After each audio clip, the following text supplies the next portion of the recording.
we go. So I can see a little bit of the chat.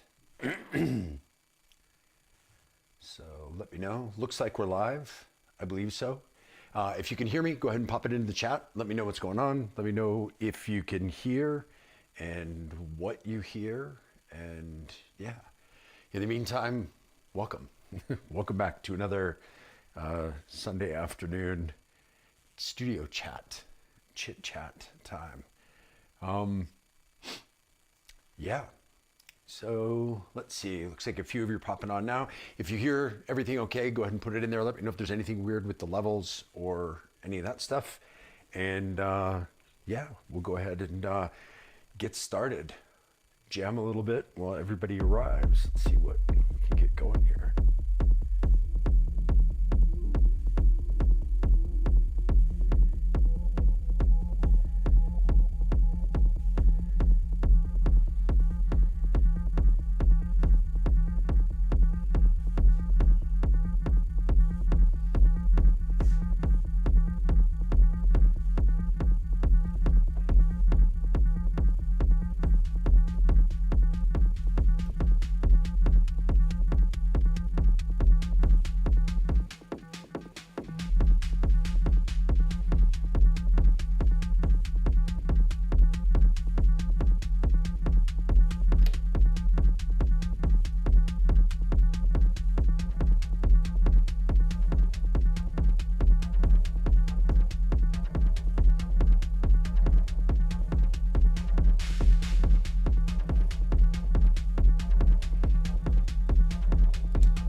Cool. Looks like we've got a few people joined in here.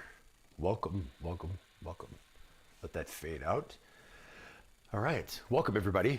Welcome to another Sunday live stream. Hope that was sounding okay. Let me know in the chat how the levels sound, how everything was. Hopefully it sounds nice and clean. I think I have it set back up the right way. It took me a little while to kind of reconfigure everything. And if you have any questions or comments or anything you want to just check in the chat, I will be checking that over here as we go. So let's see here. Marsd, hi. I don't know how to say that, but okay. Hey, Michael, what's going on? Good to see ya. Doing well. Happy Sunday. Hello from Reykjavik. I love when we have the people from all over the world on here. Welcome to Iceland. Let's see here. Hello, hey everybody. Hey, what's going on? Welcome, welcome, welcome. As usual, as I just mentioned, I love seeing where everybody's from. So pop into the chat. Just let me know where you're listening from. It's always entertaining that, broadcasting from my basement in Colorado. It's nice to hear where this is getting to. So yeah, so chuck that in there. Let me know what the where you're listening from, and then we can chat about a bunch of stuff. St. Louis, yes, St. Louis is all over the world. Come on, it isn't here. It's not here in my basement, so it's somewhere else in the world. So yeah, welcome, welcome. So we have, let's see, St. Louis, Reykjavik. I think Michael, aren't you Philly? I think, if I'm not wrong, Pennsylvania. I could be wrong, but let me know. Let me know where else you guys are listening from, tuning in from. And so I wanted to chat about a bunch of different stuff today. Pittsburgh. I knew it was Pennsylvania. I couldn't remember Philly, Pittsburgh. I guess I shouldn't say Philly right now if you're a Pittsburgh guy, because, whatever. Wasn't the Steelers in the World Series this year? Northern Norway. Awesome. One place in the world where it's probably colder than it is here, of which there are few, because we have a very bad cold spell right now. Nice, nice, nice. Brooklyn, sweet. New York. Where else? Flyover country.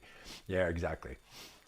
We get that sometimes too. Whenever it's funny because anytime I talk to somebody from somewhere else in the world who hasn't been to the U.S. or who doesn't really understand the geography of the U.S. and I say I'm from Colorado, they ask if that's near New York or California. And it's like, well, not really near either. It's kind of right in the middle. Let's see, Slovenia, awesome. Welcome, welcome. France, bonjour, bienvenue. Where in France? Vous êtes d'où en France? Let's see, where else? Awesome. Sweet, Christopher's here, welcome. Good to see you too. Awesome. Well, I wanted to do this live stream today for a couple reasons, because I haven't done one in a little while, and also because I wanted to go over some things that I'm doing differently. I reconfigured some stuff in my case. You'll see my cables are much more neat and orderly now, because I had spent a bunch of time kind of changing things up and reconfiguring stuff, and it kind of made a mess of everything. And now I think I have an idea of how I want it to stay, at least for another week or two. And then because of that, I was able to recable everything and have it look a little bit nicer. So let's see, where else? Yes, Christopher's coming from Germany, southern near Marseille. Sweet. The home of Marseille is the home of one of my favorite things in the whole world, one of my favorite beverages in the whole world. I am a huge fan of Ricard, so love Le Ricard de Marseille. Awesome. So I just wanted to go over a little bit how I have some things changed up. So let's see if I can switch views here, get you a little bit different view of the world. So you can see I was using a 6U84 before, which is the size of the size of the bottom of this case. This is a 12U84, so it's a larger case that kind of opens up. It can also close, which I can show you here. See, so the whole thing closes down, and then I can travel with it like this patched I found a rolling carry-on bag that this fits just exactly right into. So I can pack this whole thing into rolling carry-on and still take everything carry-on like I always did in the past. But then it opens up, I've got twice the amount of HP than I had before, so I really expanded out a bunch of different things. I added some new voices, I added a lot more effects, and the ability to kind of modulate and change some things that I didn't necessarily have before. The other thing that I really expanded to pretty recently was the mixing capabilities. So like this whole bottom row here is different ways to mix and sends and returns and stuff like that, effects. So using the board brain Exelon mixer, which is this section right here. Then there's a 3-channel expander here, and then this is a new module that, can you see it? No, you can't see in that view. Go over the top, you can see this module that's hiding over here on the side is the new XI3, and that's hasn't quite come out yet from board brain, but it's just about to. And this is a 3-channel expander also for the Exelon. So if you don't need faders and pan and gain, this is great because it shares the 2 effect sends with everything and then just has a volume knob. So I'm using this as the input for the Digitone 2. So that way I can get that into my whole thing and have everything go through the mixer, everything go through performance effects and sends and all of that kind of stuff. So that's where we are mixer wise. Then have a lot of what's here is what was here before. So battering ram, Archer's rig, Bastille pizza, Endorphin's ghost, and some effects and things like that that go with that. And then another little thing that I'll show you in just a little bit. And then up here in the top section is where things changed up a bit. I used to have just the BIA with a filter. I added in a couple of noise engineering effects, the Desmodus Versio and the Melodus Versio. So it's a tail generator, which is basically a reverb. It also does kind of some delay type stuff. And then the Melodus is a granular effect. So it basically takes granular snippets of what's coming through it. And so I'm using that to create atmospheres. And then I can do some cool rhythmical stuff with that as well, which I'll show you in just a bit. Over on this side, I have some of the things that were down below before. So the PAMS, which is doing all the kind of clock dividing and clocking of everything here. And the Causalin and its filter, which is on one of my sends. The Ghost is the other one. So those are my 2 sends and returns here. And then added in the Nobula Polycinematic, which is, I know if you've been watching these, it'll be a little odd that I have a polyphonic synth in here, but I've just been messing around with it. I've been using it actually on, I have it set up on one of the channels here on the Oxy, and I set this one up as a polyphonic channel so that I can use it for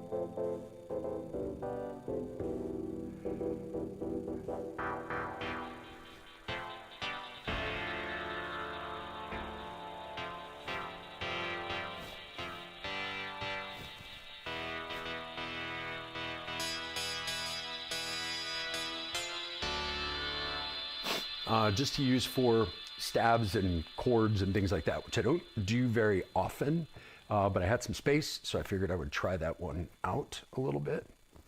So that's why I have the polycinematic in here. Then, so then BIA, of course, going through those effects to do atmospheres and stuff. And then Erica Synth's bassline is still here for the moment. We'll see. This may get replaced. I have a couple of ideas. I'm thinking about getting the new Erica Synth's Percons voice, just to have some more percussive elements. So I may add that and swap those 2 out. Then I had space, so I added the Quadranted Swarm back in. So that one's a fun one because it's a great monophonic synth, sounds fantastic, has 2 filters, so you can have a high pass and low pass. You can work them together so it becomes kind of like an MS-20 sounding, and you can get like really aggressive. And then it has its own sequencer, which I like. It's being clocked from here, but it's not being controlled like from the Oxy or anything, because I like to just set up just random sounds on that one. And that's running through the Erica Sense Dual Effects, which is right here. And then just recently added the Oxy Choral back in, which I want to talk a bit about why it wasn't in here and why it's back in here again. So yeah, and then on the side, this is where things get a little bit interesting. You were probably used to seeing Digitac 2, Digatone 2, 1010 Black Box, and Analog Heat plus effects. Now that has been changed, and it is only Analog Heat plus effects and Digatone 2. The Digitact is over on the other side of my studio. Still love it, still gonna use it, but I was able to pull it out of my setup and still get kind of everything that I wanted to. And so it's just one less box to carry. And the same thing with the black box. I may or may not use it. I'm actually thinking about putting a bit box in my case so I can kind of get the time stretch sample thing back into the case. But I don't know. We'll see. I'm still debating. But for right now, for this trip that I'm going on next week, I have a couple gigs in Virginia. This is going to be the setup. So it's going to be a bit more condensed because I have a lot more options in the case now. So I don't need as many boxes outside the case. So that's kind of where I'm at with that. So let's see if we've got people in the chat. Let's see what we got here. Had a show last night where the bass was so intense my gear was shifting all over the table. Any tips on securing gear for those kinds of situations? Non-slip mat's probably the best way. Like if it's something that happens a lot, get one of those like they're kind of like rubberized. They look like mesh, and you can just lay that down and it won't move as much. But it really just kind of depends if you're on a really slippy table. Normally, it's not a big deal, but it sounds like that was. That is not fun at all. Let's see. Nice sticker on the case. Which sticker? I have a couple stickers on the case. I have that sticker, and then I have that sticker, which gotta have the logo, gotta go that way. But anyway, yeah. Let's see. Good to see you again. You as well. Setup is always so well thought out. I'm about to pull the trigger on a Digitac 2, so using the Archer's rig as a hi-hat. Yeah, I was just messing with that before I started live streaming. Normally I don't, because normally my hi-hats are here. Let's see. Yeah, so normally they're here. I've got one there. Got a higher one there, and then I've got closed hats there. So normally those are in the Electron box. I was just playing around with it here just because I like the sound of some of the hats that it does. So this is Archer's rig, but I like that it can be shortened up, filtered, added effects, pitched. And then I have it running through some effects. So it's easy to do it like that, but then also really easily kind of switch to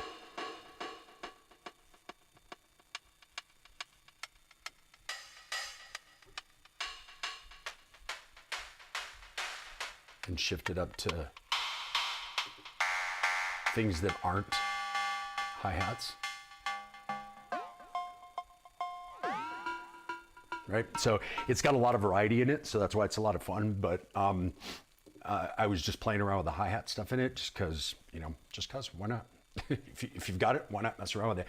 Something that I always recommend people in my courses is that push your gear to do stuff you don't normally do with it. So like normally the Archer's rig's a hi-hat module, but I kind of pushed it and found that it was really good for percussion as well. So then I normally use it for that. And sometimes I can use it for a hi-hat if I feel like it, or I can just, push it and have some kind of different types of percussion. Same thing with all the gear. Like you can use a lot of things for a lot of different things. So try that out, mess around with stuff and use it like in different ways that you wouldn't normally. So,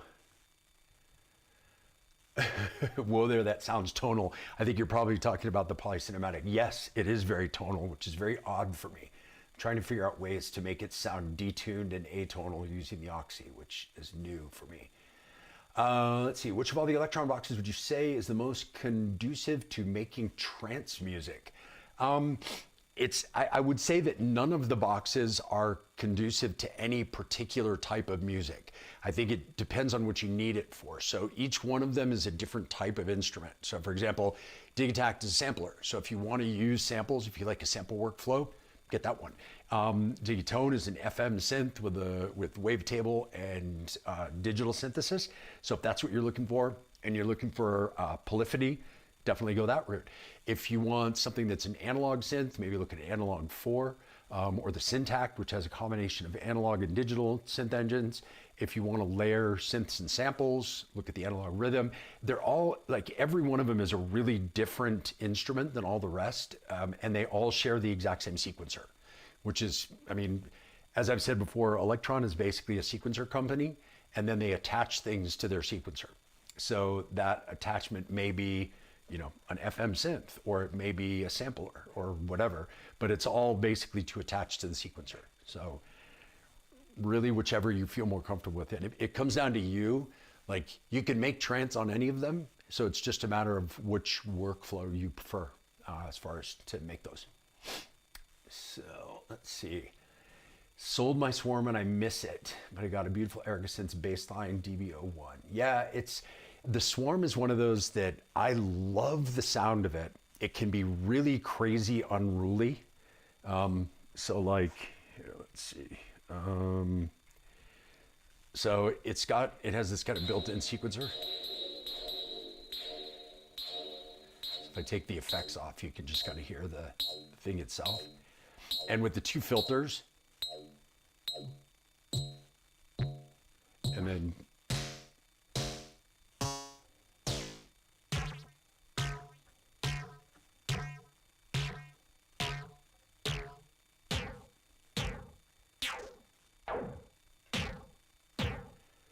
it's like tons of possibilities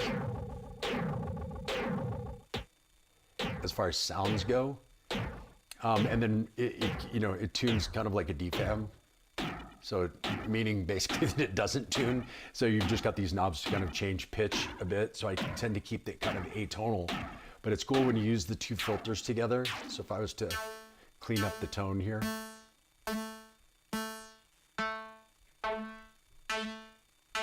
So you can get it to sound a bit more aggressive that way, and then you can change up the spread on it.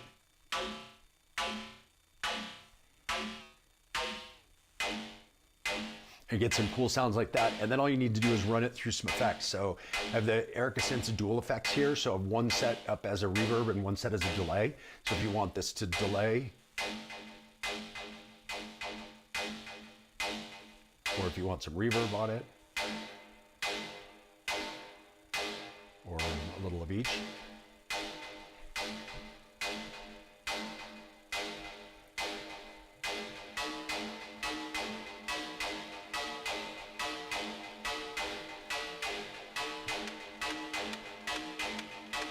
And you just added a kick drum.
And that's all there is to it.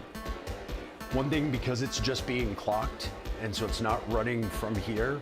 The clock constantly runs, so it can be out of sync. I don't have it sending a reset on purpose, so then if I bring in this again, I can bring it at a different time. So it's still in time, it's keeping tempo correctly, but it's not resetting to the one at the same time. So if I was to take this off and bring it at a different,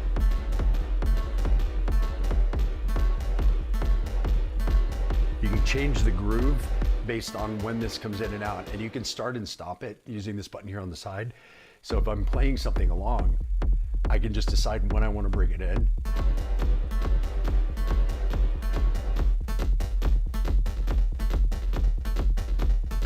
I can take it out and just hear how, depending on when you start it, it changes up when the groove is. So it makes it pretty interesting. I like it because it's kind of a wild card, and I think it's really super fun.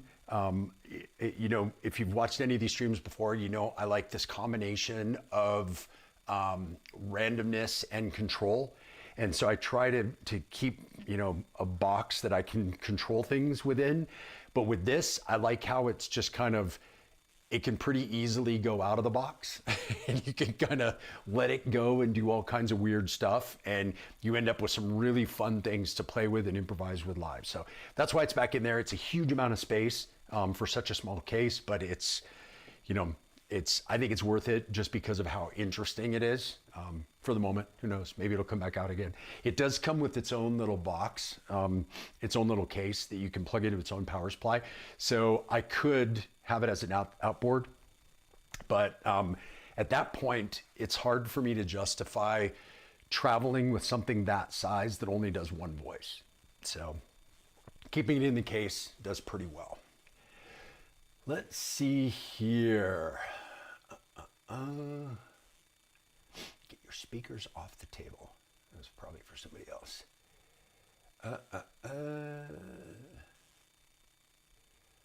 Let's see here. Both stickers, thanks. Having gas on the Percons voice module. Yeah, me too. It looks cool. I mean, I had the Percons, I sold it because I want to get a black one, so I sold my blue one. And I really love the sounds of that voice, and so the fact that you can get it now in a Eurorack module is, I think, amazing. So I'm pretty sure that's going to be the next. Well, no, actually, it won't be the next because I have another module coming next week. It's going to go in here. That's not that one, but we'll talk about that one later.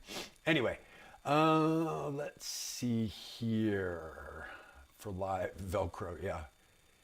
It's hard because you're not going to Velcro to every table you play at in every place.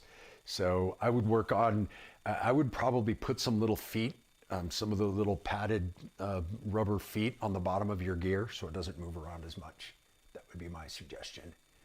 Let's see here. I'm now only missing the Octatrack MK2 out of all the Electron machines. Probably will end up getting one at some point. Yeah, I mean, the Electron's, it's its own animal, man. There's a reason why it's a 15-year-old piece of kit that you still see in probably 75% of live setups. So it just shows you something about it, that if that many people who could kind of have whatever gear they want and they need to get something that is really functional and really useful for the amount of space that it takes up, and so many people select the Octatrack, it says a lot about it. So it's a pretty amazing, amazing device for sure. I am down to now, I have Digitone 2, Digitact 2, Octatrack, Analog Rhythm, and Analog Heat Plus Effects. That's where I'm at now.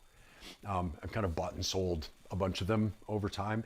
The only one that I really, actually, the only two that I never really gelled with was the original Digitone and the Analog 4, both of which I had and I liked, but they were just, I felt like they were always kind of getting in the way of what I was trying to do. Things weren't flowing very easily with them.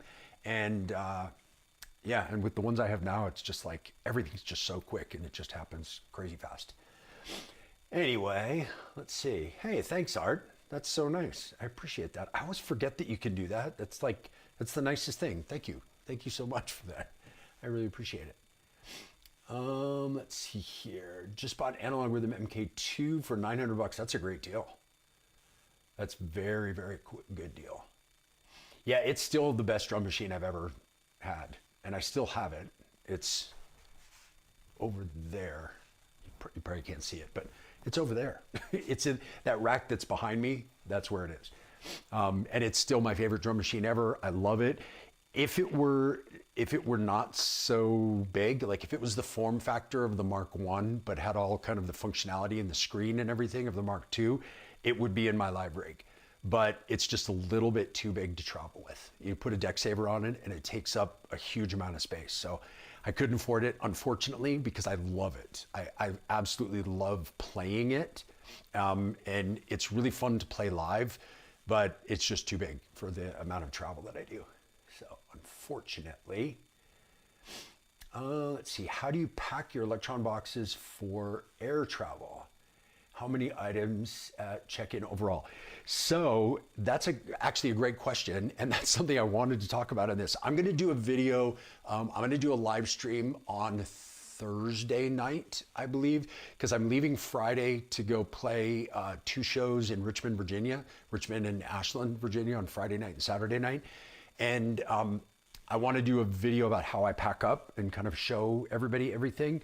But a quick overview is that this modular case, as I showed you before, this closes up and it has a handle.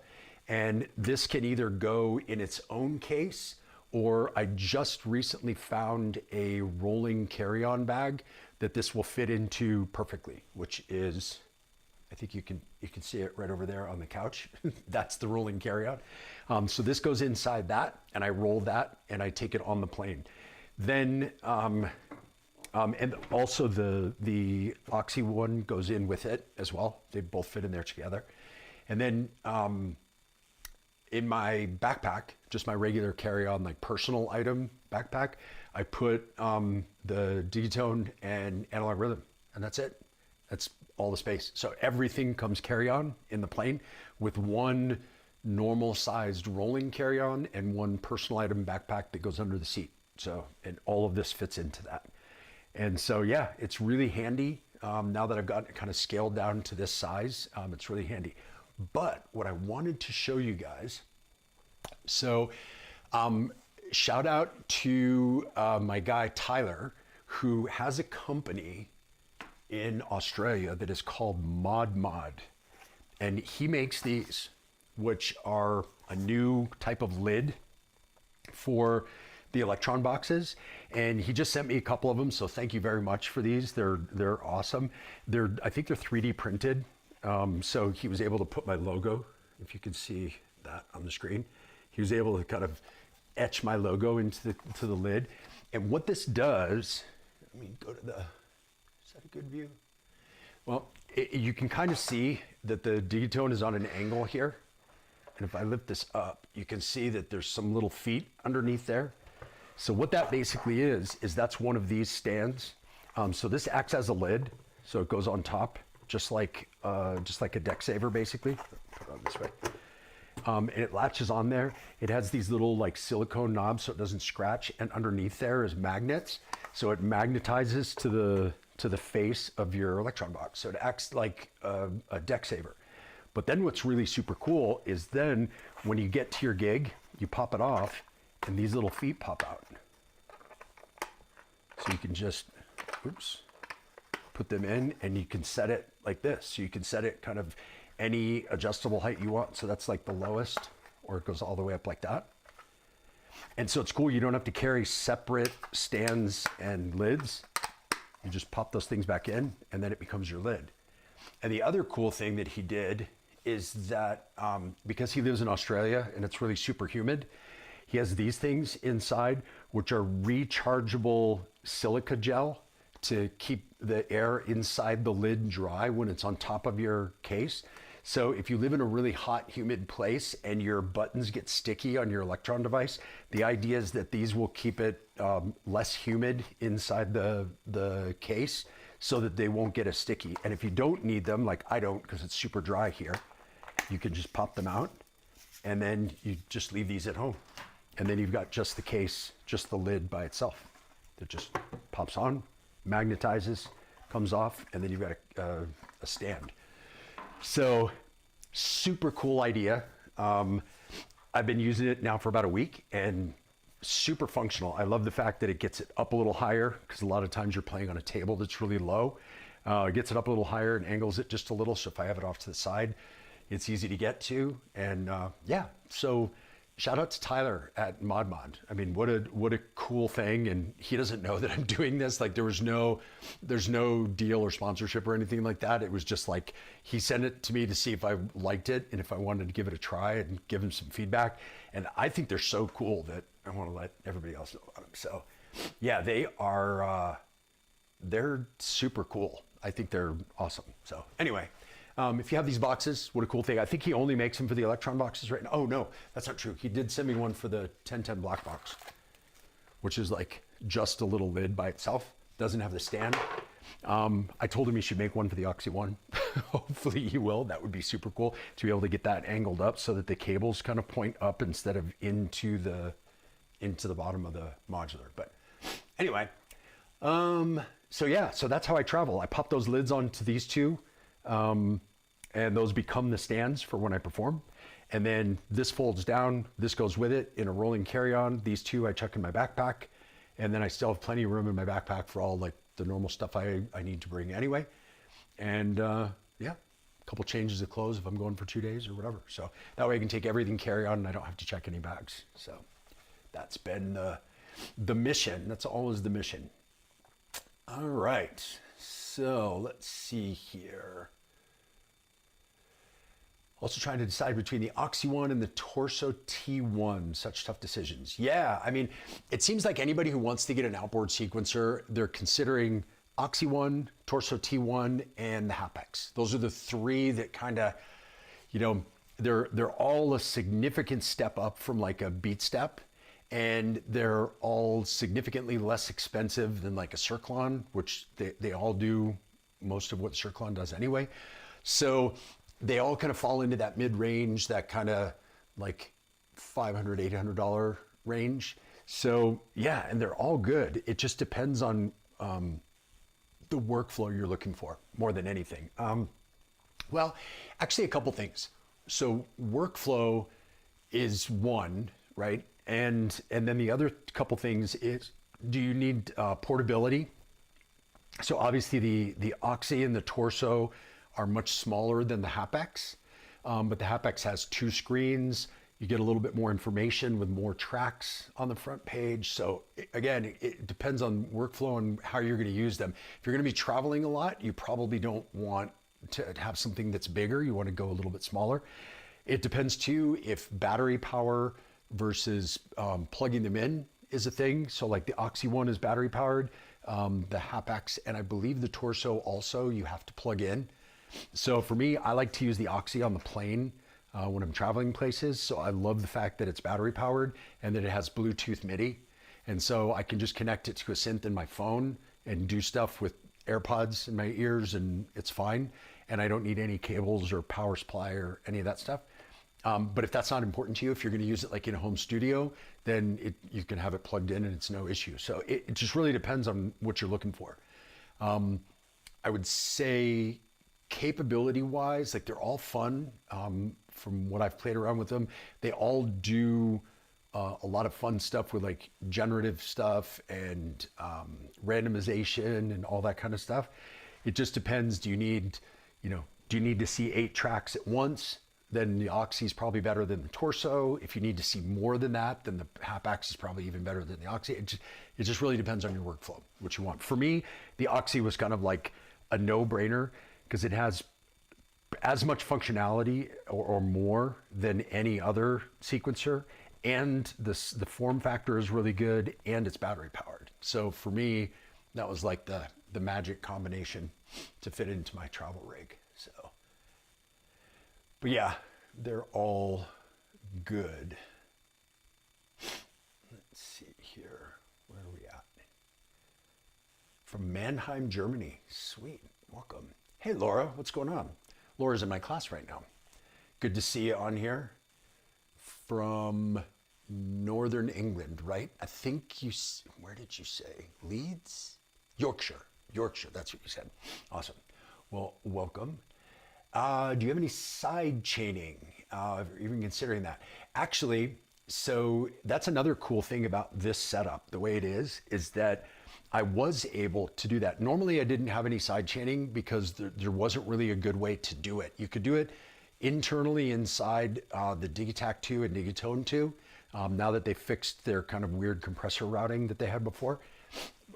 So I was able to do that inside the Digitac 2 before when I had it, but now I've actually kind of come up with a different way to do it. So because of because the Exelon allows me to have outputs that are patched to the back, so I can do like pre-fader outputs. I have my kick drum output going out from this cable right here, and that's going into the left input on the Digitone 2 now. And if you go to the compressor page here, you'll notice that the the sidechain trigger for the compressor is the left input.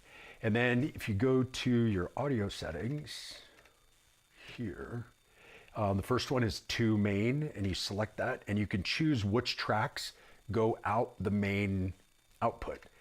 If you scroll down, you notice I took the left in off. So that means that the kick drum that's coming through here the sound from it doesn't get output. So it only comes in, triggers the side chain, and then it stops. It's never used for anything else. So it's pretty handy because it allows me to send that kick into here, and I can side chain things like subs or rumbles that I'm doing in here, or bass sounds or whatever. So that's within the Digitone 2. So that gives me kind of the ability to do that. Although I'm not side chaining any of the other kind of percussive things, the high frequency stuff, because I didn't want it. I didn't need to, and so I excluded those from the compressor output. Then within the case, so I did something else. Again, when you have different devices have different like random features that can all of a sudden give you ideas for doing something else. So what I did here is the battering ram kick drum module has an output for the envelope. So whatever envelope you're using here, so whatever the pattern you've triggered in this triggers the envelope that's internal.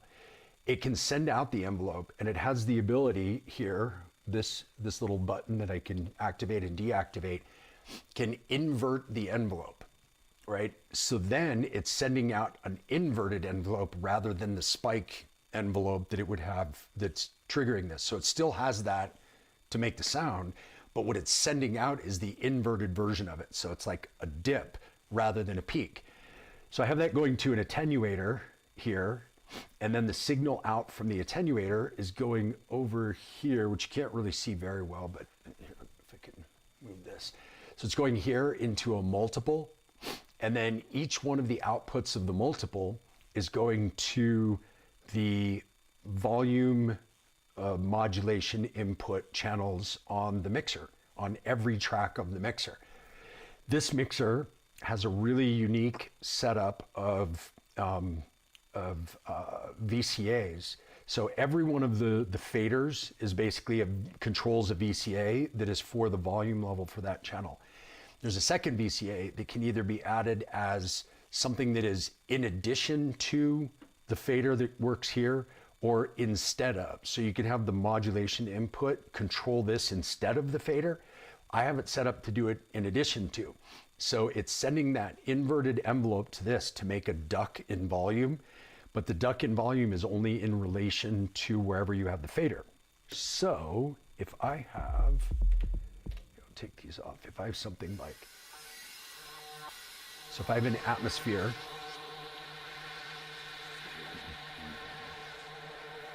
take that out. So if I have an atmosphere like this, and I have my my kick sound like this, which it's pre-fader, so I don't need to have that up. If I turn up the attenuator, it will send more and more of that inverted signal, so you'll hear it start to duck. And you can see the lights flashing with the inverted envelope. So that gives me kind of the equivalent of sidechaining. It's not using a compressor, but what the sidechain is basically doing normally when in a sidechain compressor is just turning down the volume whenever it's triggered. So this inverted envelope into an attenuator does the same thing as long as it goes into a VCA. So again, it kind of goes back to the gear thing. Certain gear won't have an inverted envelope out. Certain gear won't have a second input for the VCA, for the volume. So having this combination of gear allowed me to do this. If I didn't have this combination of gear, which I didn't before when I was using a different mixer, and I wasn't using the kick drum in here, I was using it from sample, I had no way to do this. So I didn't have any side chaining or any ducking or anything like that inside my case. But now, because I have this particular combination, and I didn't get these for this, but I realized once I got them for other things, I was like, oh, this does this. Why not use it? Why not try it with something else? So it gives you another option. So that's how I do the equivalent of side chaining. So for example, if I was doing, if I just make this, don't need that. If I just make this, so like straight 16th notes of that kind of low sub sound, and then I go into the sidechain page. If I start to drop the threshold, you'll hear the sidechain kind of come in from the,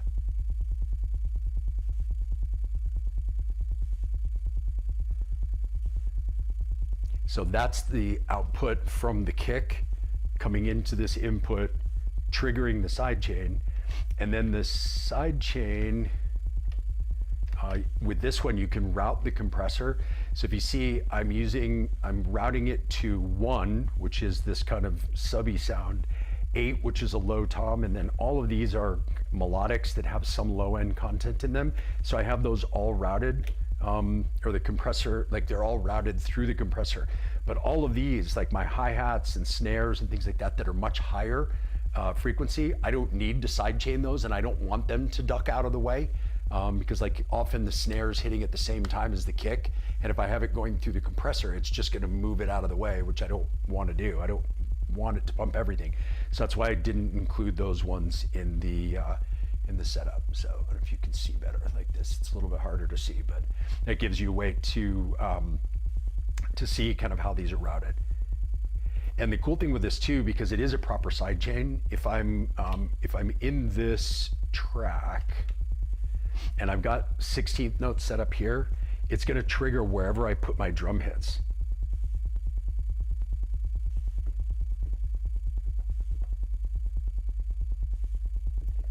So it really kind of depends on where I move that.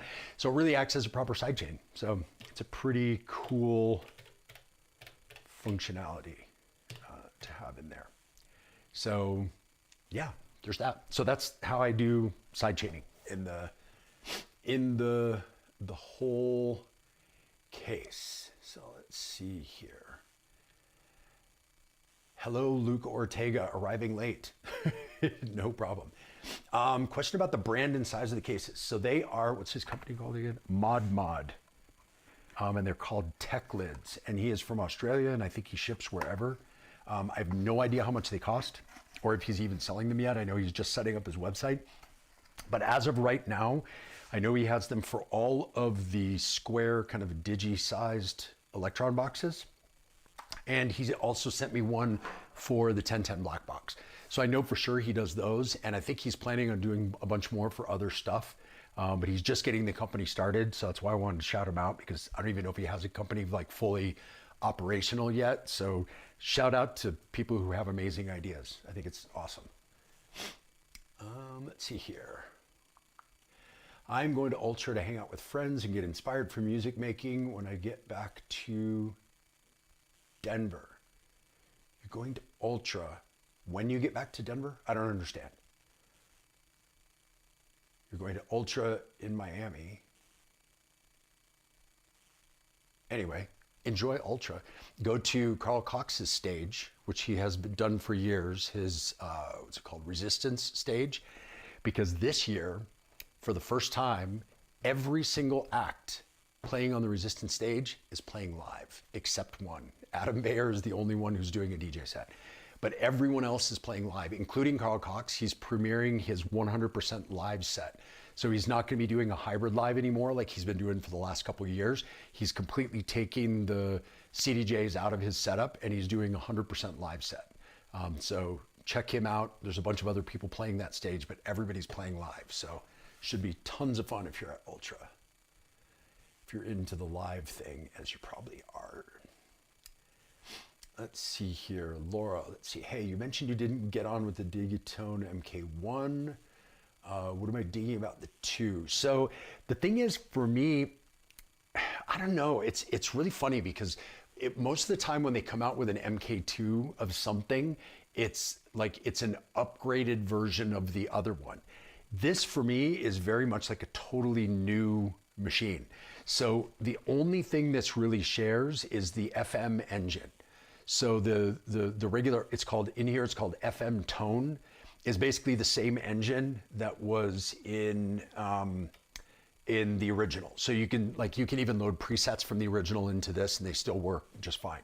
Then they have an FM Drum, which is the FM engine, but with a whole different interface that is really focused on parameters that allow you to make drum sounds much more easily and much quicker. Then there's a Wavetone, which is basically a wavetable, and there's within the wavetable there's individual waves, like basic waves. So you can have, just a regular sine wave. It's kind of like having an initialized patch in a regular synth, and you can do regular subtractive synthesis with this, just like you can in any other digital synth. And then it also has a swarm engine, which is pretty cool. So you can have multi oscillators in unison, and you can adjust the detune of those and the spread of those oscillators. So you can come up with these really big, ginormous sounds, which are very cool. And then the other big things that are new to this, obviously the way the compressor's set up that I was just showing, you've got multiple filter types. So you have like comb filters and all sorts of different, I think there's 5 different kinds of filters now instead of just the traditional that it had before. And then the biggest thing for me is, and I guess this was a feature in the old one, but that was super buried and really clunky to use, is the ability to layer tracks. So if you go into the setup page and you go down to track layering, then you can go in. So right now we're on track 1. So that's what's playing. So if I was to play something on track 1, but if I wanted to make the sequence on track 1, or when I pushed track 1, or when I played it on a keyboard, or when I sequenced it from the Oxy, if I wanted track 1 to also control multiple other tracks, I can select other tracks on here. And then when I control track 1, it controls these. And right now those are muted, so you can mute individual layers. But once they're unmuted, oh, sorry, I don't have the volume up on either of those. 12 and 14. Yeah, so again, you have volume control over each individual one, but now any sequence that's on 1 also controls 12 and 14. And when you're in that setup mode, you can set it up any way you want. So you can build these really super complex multi-layer voices. So you can have up to 16 voices being within one voice, if that makes sense. It acts like one voice. So it's 16 layers on one sequence. And if you think about just the capability, every layer has 2 filters, 3 LFOs, multiple effects, all kinds of stuff that can be done with each individual layer. And then using the mutes, you can mute and control which of those layers you include. So you can come up with these crazy complex sounds if you want, or you can just layer like 2 or 3 and come up with some like big giant something, whatever you want to do. Or if you wanted to have like something that was like sounded like a piano and something sounded like strings, and then only use one sequence or one keyboard controller, like MIDI controller to control that, you can control a synth, like a string layer and a piano layer on every single note together. And then when you change them up, they change together. So it really makes these really complex layered sounds. So that for me was like the biggest new feature with this, plus the different voices and all that stuff. And then of course, like 16 tracks and polyphony, like 16 notes of polyphony. And it's just like, it's like a whole new instrument. The other one was 4 tracks, you know, plus 4 MIDI tracks, and it was a little bit clunkier to use, and it was only the FM engine. This one, just like with the Syntact and the Digitone 2, any of the 16 tracks can be flipped to be a MIDI track, which I love because I might be just messing around with the groovebox aspect of it, and like I'll have a bass voice in there and I'll be like, oh, that's cool, I'm gonna write a bass line, and oh, I really like this bass line, I wanna use this in a production. Well, then I can just flip that voice from being the tone engine that was making the bass tone to being a MIDI, and then I can send it anywhere. I can send it to a VST and a DAW, I can send it into my modular, I can send it anywhere. So being able to flip those tracks like that is really, really key. So it kind of does all the stuff. So that's why I like it. That's why I like this one, and I didn't ever get along with the Mark I. Like I had it for a short time and I sold it, and it was never my favorite. And this one, now my new favorite of the groove boxes. The Rhythm is still my all-time favorite, but this is right up there. So let's see what else. Stands, lids, and the kitchen shelf liners were golden.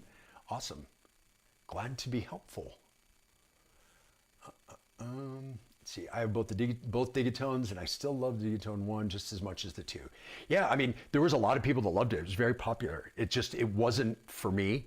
It wasn't, you know, the kind of sound palette that I wanted, and it missed a bunch of this functionality. But this was a total game changer for me, where the other one was, I could kind of take it or leave it, so I ended up leaving it because there was other boxes that I liked more.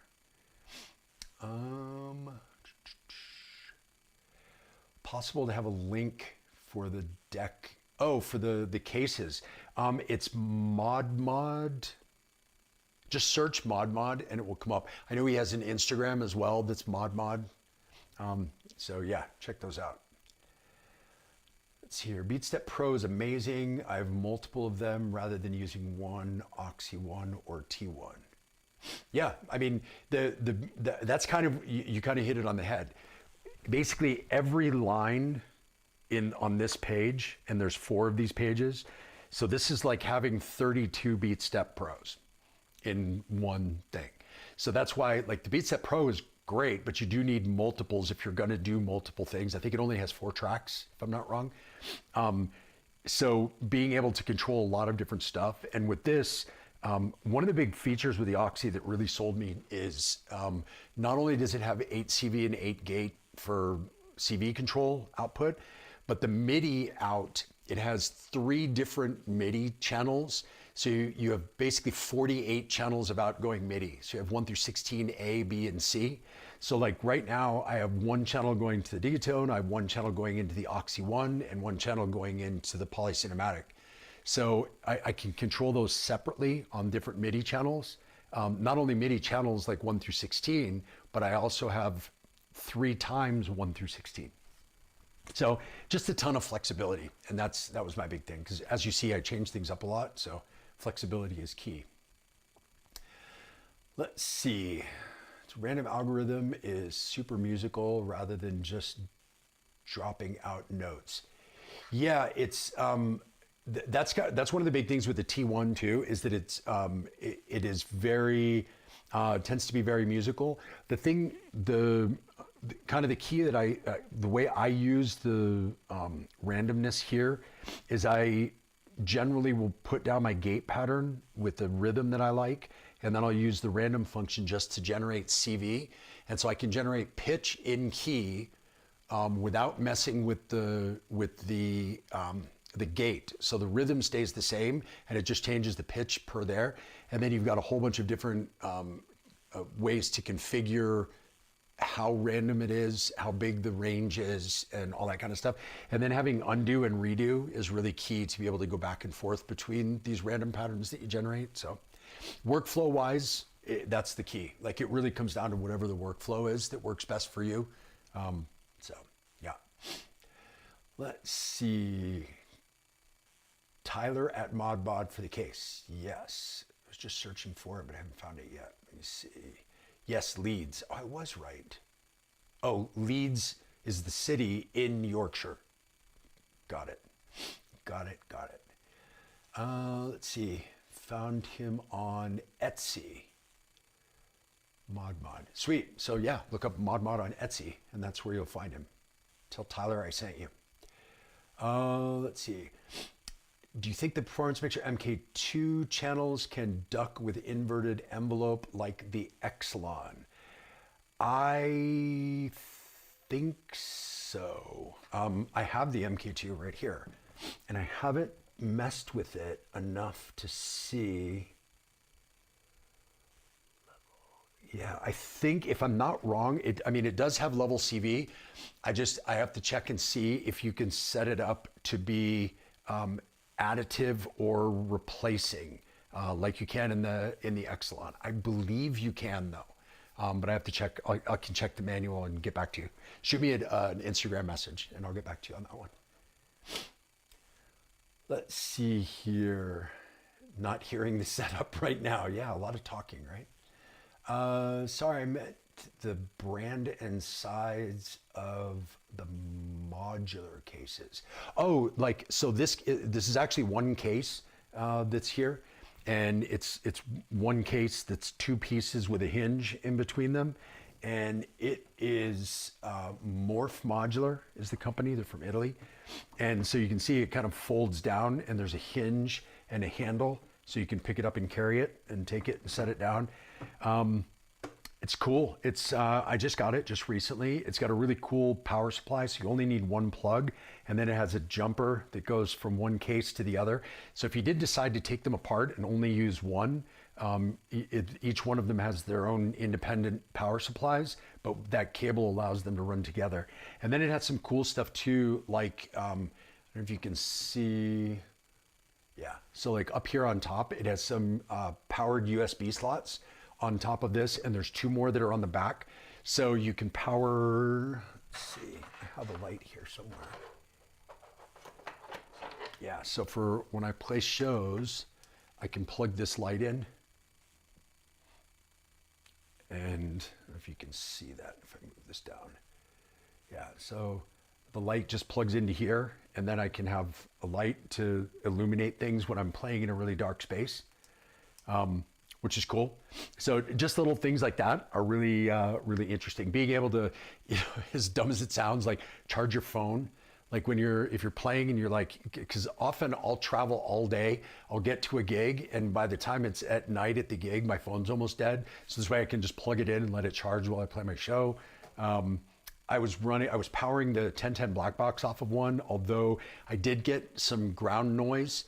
So I would need one of those little ground loop things that you plug in and then plug the USB cable into it, so it breaks that ground loop. But it was powerful enough to power the black box and the Launch Control XL that was plugged into the black box to control it. So it was enough power for both of those, never had any issues. So it's pretty cool to be able to do that. But yeah, it's Morph Modular, MORPH. And yeah, very cool. This one, the thing that's interesting about this one is that it's 84, so it fits into a rolling carry-on. Whereas most of the cases that are like this that have hinges that I've seen, I think Buchla makes one. I think that what's the other company? I can't remember. I'll think of it in a second. But most of them only make a 104. So it's like a 6U or even a 6U or a 9U. So it'll have additional 1U rows in each one of these. So they're much bigger, so you have to carry them separately. You can't put them in a roller. So that was one thing that I really liked about this one, is that it's 84 HP, and when it's closed down, it still fits into a rolling carry-on. So yeah, Amalgamod is the other one, the company from Australia. They make some really beautiful handmade ones that are 104 HP, and they do one that has 2 rows on each like this, and then one that has a 3rd row of 1U. So if you wanted to do them bigger, you can do those as well. So yeah, but this one was cool just because of the size, and it's really well built as well. So anyway, what else? Let's see here. Looks like morph or amalgamod. Yes, it is morph. And the way you can tell that it's morph and not amalgamod is that it's 84 HP. That's like the biggest difference, is that amalgamod doesn't make one this size. There are some other differences. They look very different on the outside, like the material that they're made out of. Yeah, but they're both great, both super solid and great to use. So anyway, all live, that sound cool. Let's see here. Missing a Roland P6 for some added granular. Yeah, you know what I was actually looking at? So there's two things that I would love to get for granular. One is the 1010 Lemon Drop, because it's much, much smaller, and does some cool granular stuff. And then the other one that's a bigger version is the Torso S4. That one, hopefully I'm gonna get to test out pretty soon. But yeah, I would love to get either one of those. The only thing I've got now that's granular is the Melodus Versio. So like if I do, before I forget, I'm gonna go in and change that track layering. Okay, yeah, didn't want to leave that and have it just scare me later. So yeah, so using, here, if I turn this down. So that's just the BIA by itself. There's an LFO on the filter cutoff. So here, so it kind of moves a little bit. But now, if I leave the Dismodus Versio down, so the reverb, and I just turn up the Melodus, which is the granular one.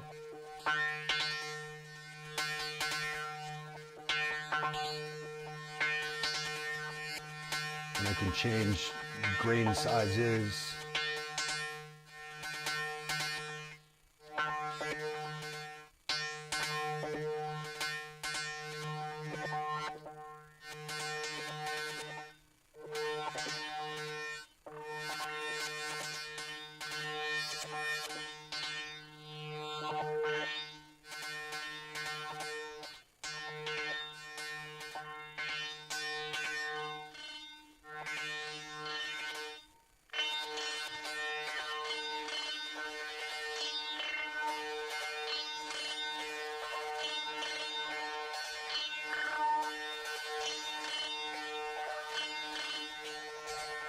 So you can hear basically granular processing of the signal that's going through there.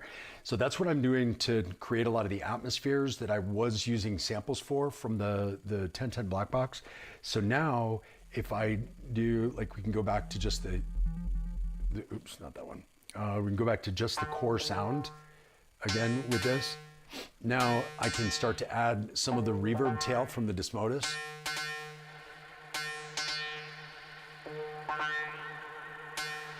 And because it's not a real reverb, it's actually a tail generator, so it's taking little snippets and it's generating the tail from it.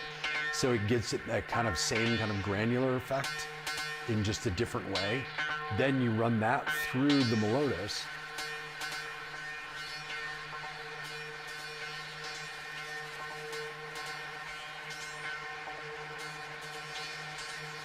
And you lose a lot of the original on purpose. So it's no longer just that tone, you just get these really cool atmospheric background sounds. And both of these have the ability to adjust the tone. So let's say you want it to be a brighter.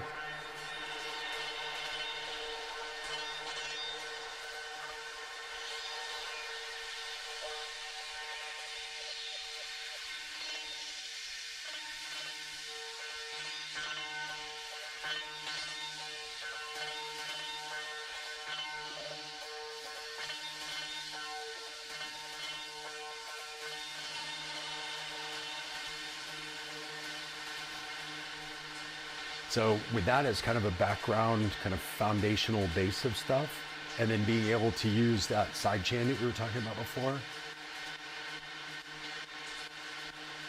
it can create some really cool background stuff.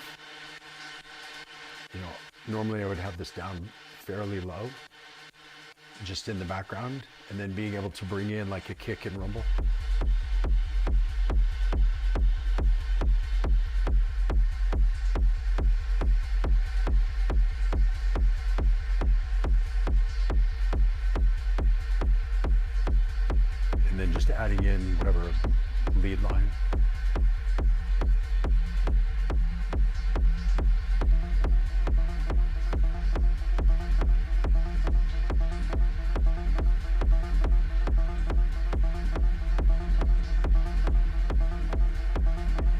add an extra layer to that atmosphere, I can run that also through the Ghost, which is delay, reverb, compressor, filter, and overdrive.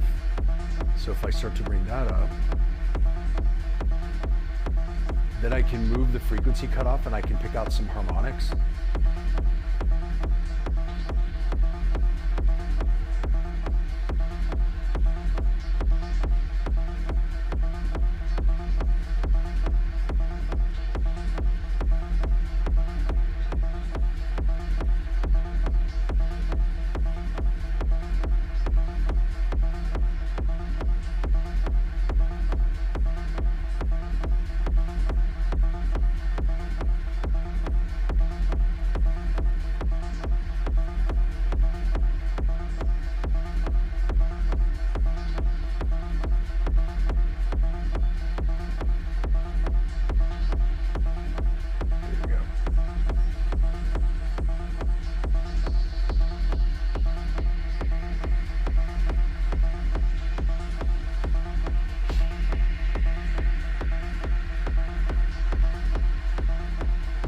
So all of that atmospheric background is BIA just playing like 3 notes through the Desmodus, through the Melodus Versio, and then being sent to the Ghost. So if I pull out everything except for that,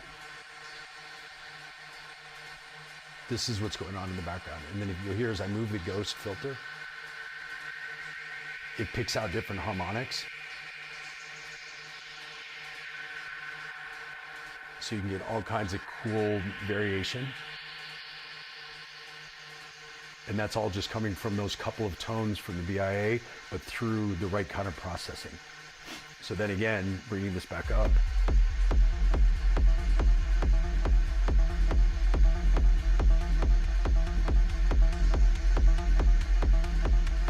And it just adds a really nice kind of foundational element. And like I said, you can adjust the tone, so if you want it brighter or darker. So if I was to bring this down,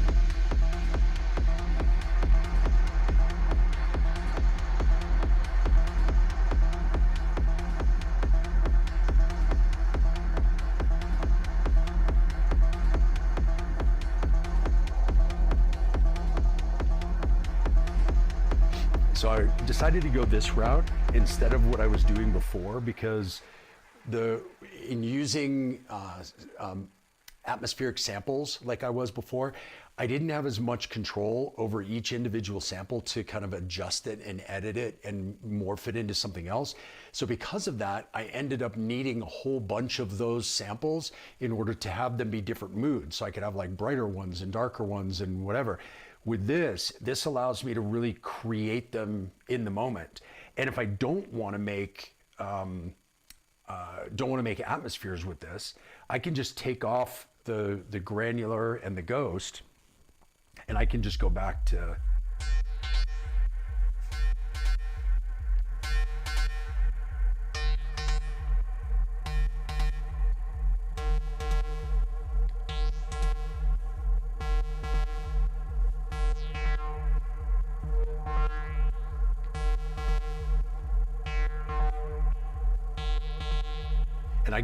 having just the voice with maybe just the reverb, or even just by itself.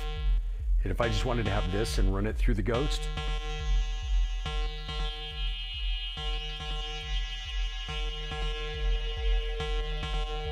so that's just the clean sound of the BIA going through the Ghost. So this can be leads or bass lines or atmospheres or, you know, percussive elements or whatever. So as I talk about all the time, the biggest thing for me for my live setup is to have a lot of flexibility with everything that I use, because I don't want to have to bring 25 different things and worry about presets and program changes and all that stuff. So I don't use any of that. What I use is individual instruments that have a ton of flexibility of sound. You know, like for example, if I want to change up this kick, I can make the kick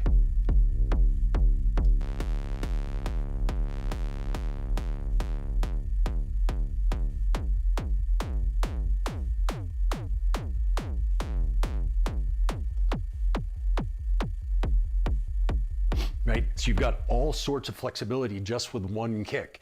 So you don't need 25 kicks. You don't need 25 kick samples if you've got one kick that can do it all and morph into whatever you want. And it's the same with a lot of these voices. Like for example, the Bastel Pizza is another one that for me can do all sorts of things. So that's the pizza through a delay and reverb, the FX8 XL, right? But I can change up the index of the FM or the filter, or sorry, the waveform. So if I change the index,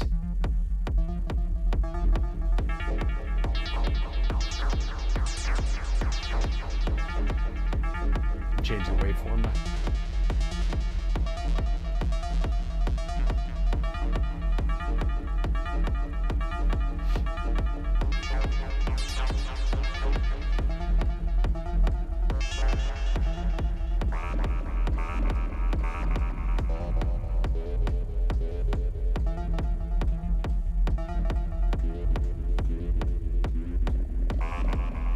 So you see like just a ton of variety just in one voice, in one module.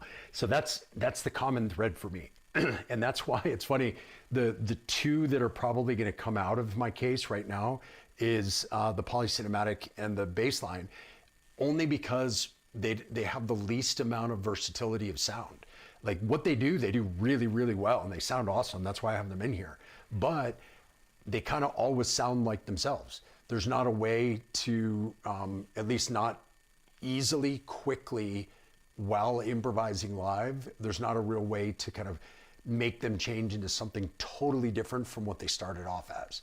And so because of that, they don't offer me a ton of options. And so that's why I want to swap out the bass line for the Percon's voice, because that has a lot of different engines in it. And then the Nobula, I just need to find a way to make room because I'm gonna put a larger module in here that I think I have coming next week, which has a lot of flexibility of sounds as well. So we'll see. Anyway, let's go back to the chat. If you have questions, comments, anything, throw it in the chat. If you want me to show you something on here, if there's something you have a question about of how I'm doing it, I'm happy to show you. It's just, I don't always know what you want to see. So throw it in the chat and I will show you all I can. So let's see here.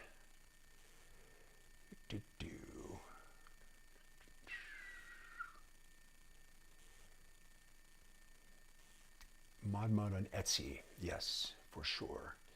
The 104 HP from More fits as carry-on luggage. Yes, it does. If you use their case, that's the difference. So you can get a case that goes with it that is basically just slightly, the modular just fits in there. So there's nothing on the outside of it. I have it here. Let me go grab this really quick.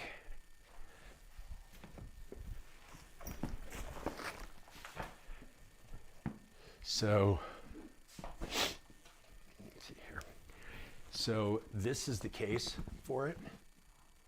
Let me switch views here. This is the case.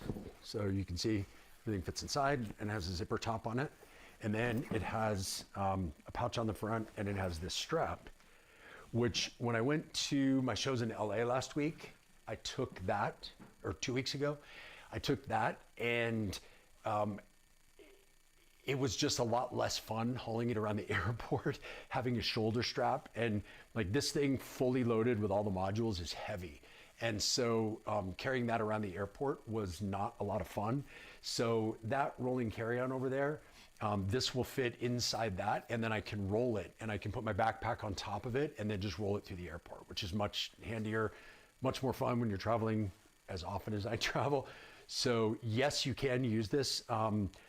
And the 104 version will, you can take as carry-on on most large carriers if you use their bag. It won't fit in a rolling carry-on, and it if it's in that bag, you can take it as carry-on on most major carriers. But if you use a smaller carrier, like if you're in Europe, if you use like Ryanair or EasyJet, it won't go, but this one will actually.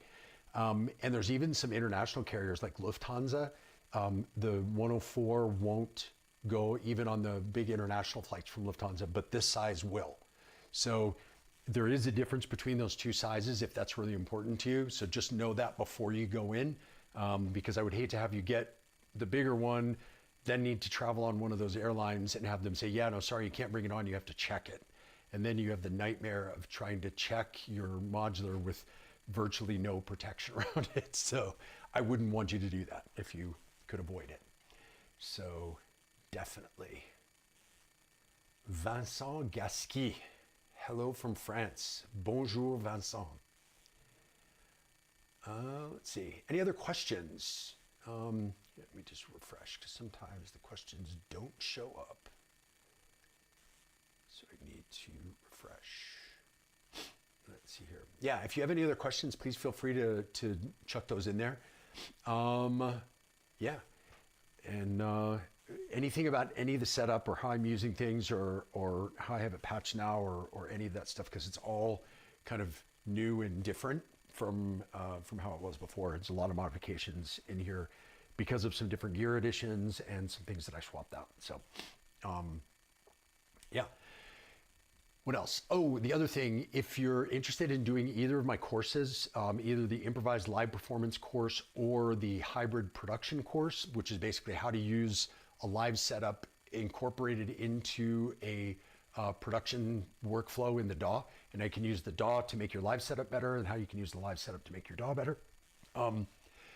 If you're interested in doing either of those courses in March or April, which these are going to be the last ones until summer. So if you're interested in doing either of the courses, sign up now because it's the last day for the 50% off sale. So you can just go on, there's the code, you just use code 2025 and you can get 50% off any of the courses, the video only version or the full version of the courses. And today's the last day for that. So if you're interested in doing it and you're seeing this live, jump on there. If you're not seeing it live, go ahead and check on the website anyway, because there may be a discount, but the 50% off was a short time one for now. And so that's at circlelive.com/courses, or there's a link down in the description of this video. So if you're interested in taking the course, now is the time to sign up because it's the last day of the discount. So jump in there if you thought of it. And there's actually a few people in the chat today who are either in the course now or who have taken the courses from me in the past. So feel free to ask them questions. I mean, it's much easier to, ask them and have them tell you what they thought of it than have me just sit here and say, oh, it's awesome, you should take it, it's so cool. I think that everyone has kind of a different experience. And so it's been really cool to see what everybody's gotten out of the course over the last few months that I've been doing it. So I love it. I've been having a blast doing it. And if you're interested in doing it, please jump in now because it's the best sale we've had. So we'd love to have you in there. Other than that, the other thing that I wanted to talk about while you guys come up with some other questions for the chat here is I love to get inspired by other people's either live sets or DJ sets or productions or whatever. And there was a new live set that posted a couple days ago from Colin Benders from a festival that he did in the Netherlands. And very cool, a whole bunch of really cool ideas that I always get from watching his sets because he's just like freaking genius of modular. But being able to really focus things on groove, and we were talking about this actually in the course today when we had our group live session of the current course that's going on. We're talking about focusing on groove, and that was something that I really noticed with his. And I think it's a common pitfall that we all fall into, which is we try to make things more interesting by making them more complicated. And I've said a bunch of times before you add something in, kind of question yourself, why are you adding it? Is it because the thing that you're playing needs that thing, or is it because the things that you're already playing aren't good enough, so you should fix them or take them out and add it in? So you don't just need to layer more and more and more things.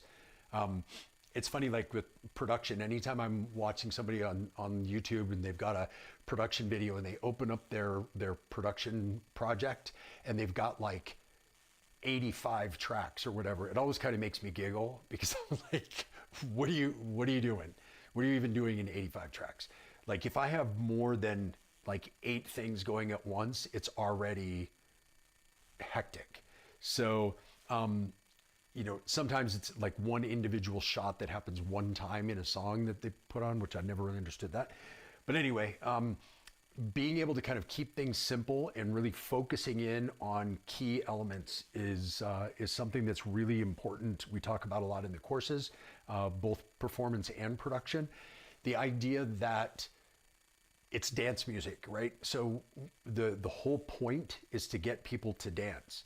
So what gets people to dance? Well, it's not, complex interwoven melodies and counter melodies and whatever. That's not what's making them dance. What's making them dance is rhythm and groove. That's where it comes from. Like that's where the danceability comes from. The other stuff is what keeps them interested, keeps them engaged, can maybe get them more excited or bring them down or build some tension or release some tension. But what actually makes them dance is the groove. And I was reminded of that when I was watching the Colin Bender set, because his stuff is so clean and so minimal is the real word, but I don't want to use that necessarily because it's not like that he's doing minimal techno, but it's the elements are minimal in that he's only using what is needed and not more and not less. And I think that it's something that we can all learn from. In this world where we have these machines that can have like, if you're using a DAW or using a laptop in your live performance, you've got like infinite tracks with infinite effects, with infinite plugins, with infinite modulation. So you have to learn some restraint. Even in a hardware setup like this, I have 9 voices in the case. Then I have another 16 in here. So I have 25 voices that I can play. And actually, one of the voices in the case is actually 8 voices. So that makes 32 voices. And then with the sends, like sending through the Cosland, that acts as its own voice. So I quickly get close to like 40 voices that I have within this little setup here. I would never want to have 40 things going on at the same time. So you need to learn some restraint in order to be able to control what's going out there. So you're not just kind of throwing it all out there. You've got certain elements that you bring in, bring out, and you can use all those elements at some point during your show, but not all at the same time. And watching Colin Bender's most recent set, that was what I really walked away with. And I realized that anytime I watch a lot of my favorite DJs, it's very much the same as well. So like if I'm watching, if I'm watching Rodhad, or if I'm watching Maron, or if I'm watching Renee Wise, or if I'm watching Dasha Rush, or like any of the DJs that I really, really love, it's the same thing. The music that they're playing, the music they're producing, or if they're playing live, they're keeping it, they're keeping it as simple as is possible to convey the mood that they want to convey. And there's nothing extra. They're not adding in extra things. They're keeping it primal. They're keeping it simple. They're keeping it groove focused. And I really got that from watching the Colin Bender's thing. And I've been, since that came out a couple days ago, I've just been super inspired and I've been playing a whole bunch. And a lot of it has been like saying, okay, how can I do that in my setup? What's really important and what's not so important? What's kind of extraneous? What's unnecessarily extra? So that's what I've been focusing on. And I'll show you a little bit about that. I'll just go to the chat really quick and then I'll show you just a little bit of it. Let's see, Laura, I'm currently on the live performance course, learning so much.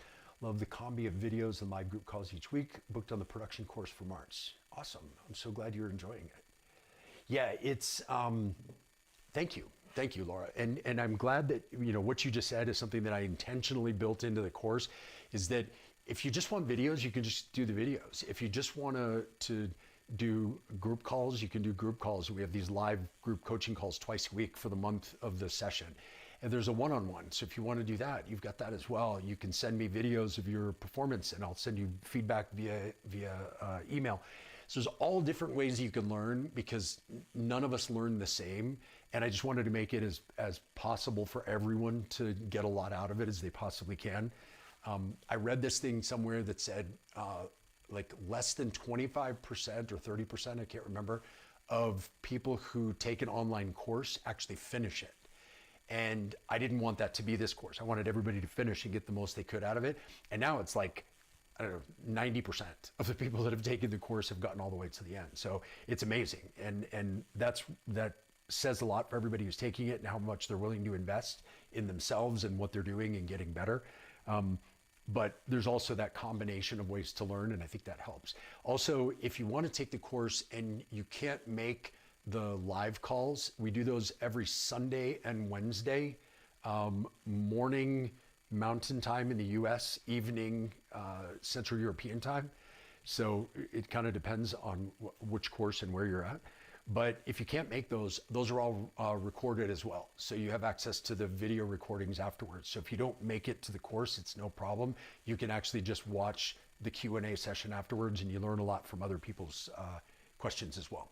So anyway, let's see. Keep it simple, stupid. Exactly. There's a new Colin Benders video. Yes, there is. And it's pretty freaking good. After Miami, I'll fly back to Denver. Then I will pretend like I'm one of the great artists there and start making some electronic music on my Electron machines. Sweet. That's one of the best things is to take inspiration. Go to a show, go to an event, go to a festival, travel, see people, watch videos, listen to sets, whatever, and take inspiration and take that to where you go. Now, that said, talking about the thing with Colin Benders, one of the things that something I incorporated into my live shows a while ago that I loved from him was how he starts his shows,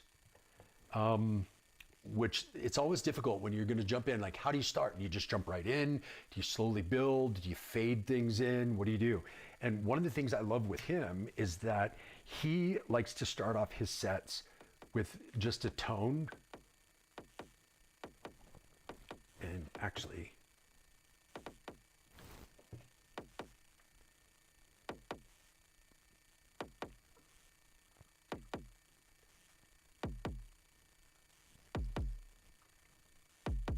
so something that kind of gets things going really, really slow, even though the tempo is at, what's it at, 140?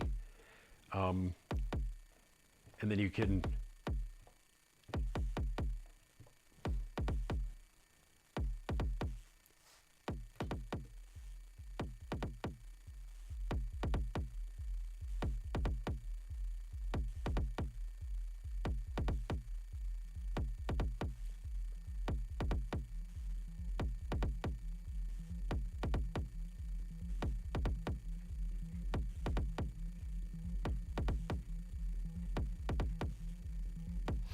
starting off with things filtered up, high passed, just slightly, gives you an opportunity to introduce a huge burst of energy at some point. So you can start to build your track, however it's going to be. Let's go back to my atmosphere settings here.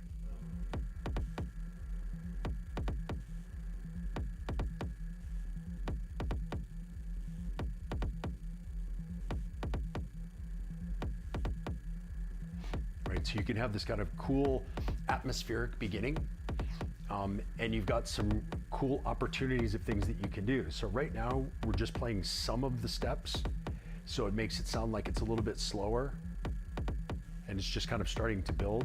If I was to go right into 4/4 here,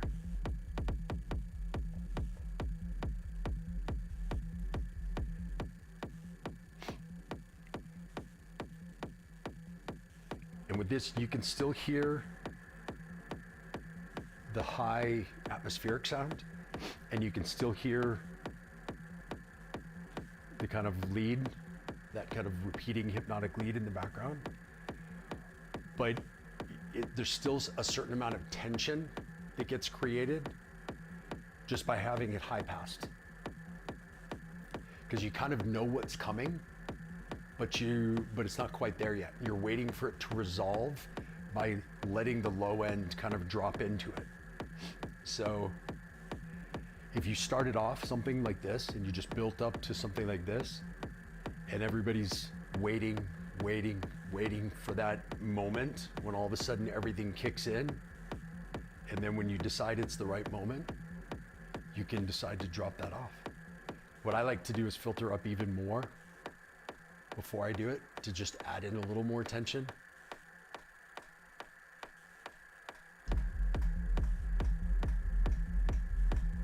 And being able to drop in that low end, all of a sudden everybody is taken to another level of energy without having to add in a bunch of stuff and throw in a new thing and bring in a new synth or change up the pattern or add, you don't have to make it complicated.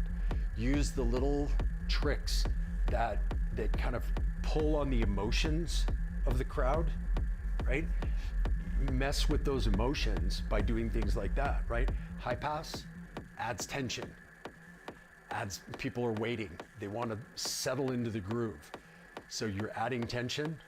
You can even add some resonance to make it really tense.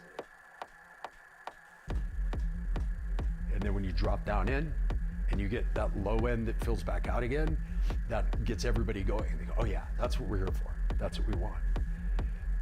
Okay, so we have basically a kick with an offbeat sub, and then that one looping melodic element and one background atmosphere. And that's all that's playing right now.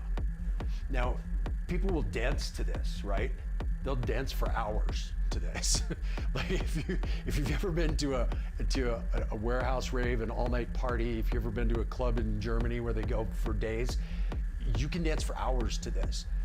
The hypnotic repeating elements is what makes this attractive to the crowd that's listening to this. They want it to be loopy and hypnotic. They want to be pulled into it. They want to lose themselves and forget. This isn't about jump up at the air, sing your favorite part, everybody throw their hands in the air, throw a cake, do all that kind of stuff. This isn't about that.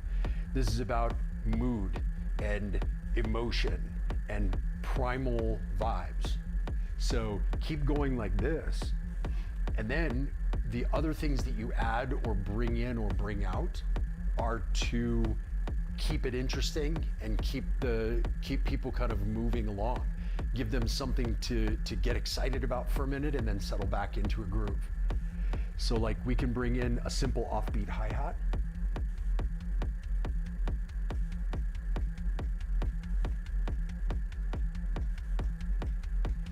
And just adding one element is enough for people to go, okay, something new. And they're like, they'll feel that too, but it goes with the groove. It's not distracting. It's not trying to be too overly complicated. I don't need it to be like this. Right? That would be, I can just keep it really simple.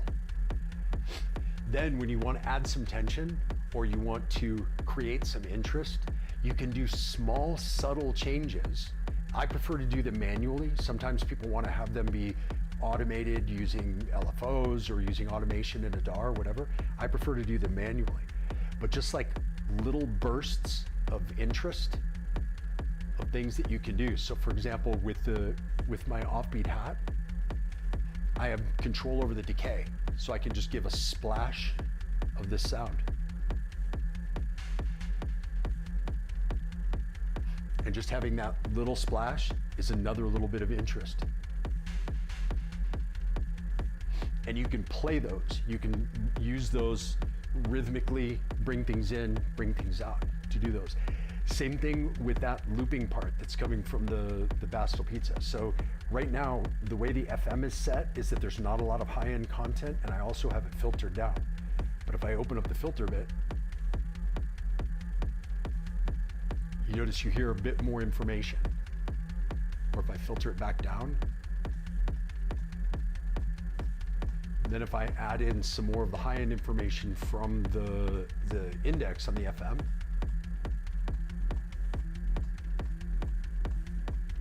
so you don't hear a lot of it now because it's filtered, but then you have control over the filter to bring it in.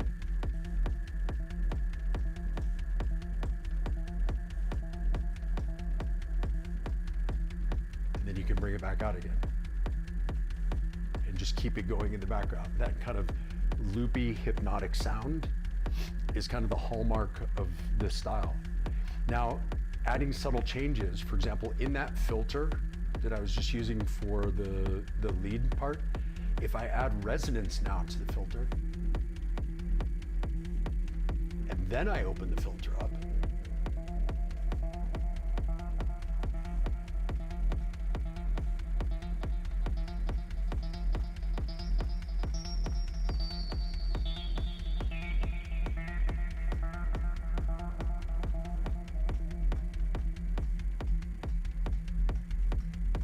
so again, I didn't have to change the sequence. I didn't have to bring in a new instrument.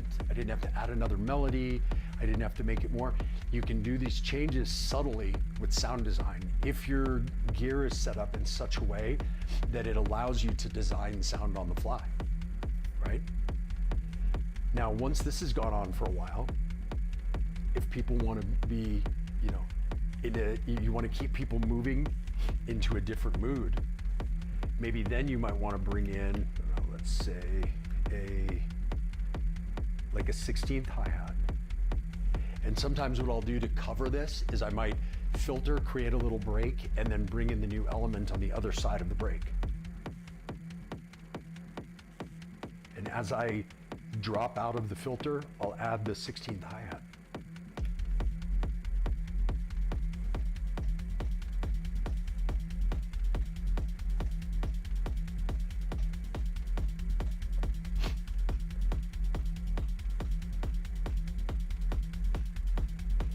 Here, very subtle.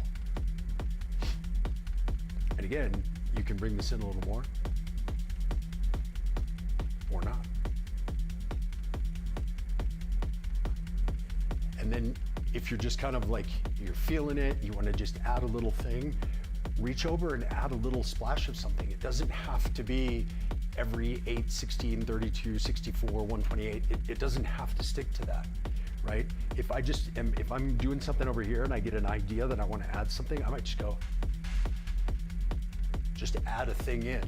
Those little splashes of like ear candy, kind of excitement or interest is something that can really add a ton to what you're doing. That's one reason why I love having the Endorphins Ghost as a send, because that's great for adding those little sparkly bits of interest. So for example, if I put the hi-hat through the Ghost, hear that little bit of sparkle in the background? That's just that same hi-hat that we're using, just going through the Ghost. And again, I have it set as a bandpass with a lot of resonance. So if I move that, it'll pick out different frequencies that are playing through there. So you'll hear them get higher.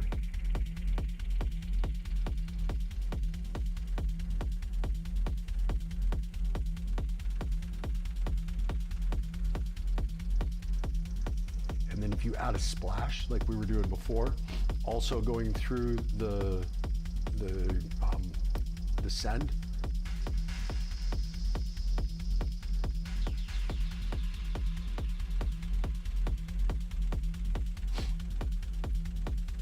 so you can see how little subtle changes make all the difference. So you don't have to have it overly complicated. So again, right now, kick, offbeat hi-hat, one looping melodic element, one kind of background atmosphere, the offbeat sub, and my 16th hats, which I can probably take out. They're not adding a ton right now. I always try to think about what I can take away. Not necessarily what I'm going to add, but what I can take away from what I'm doing.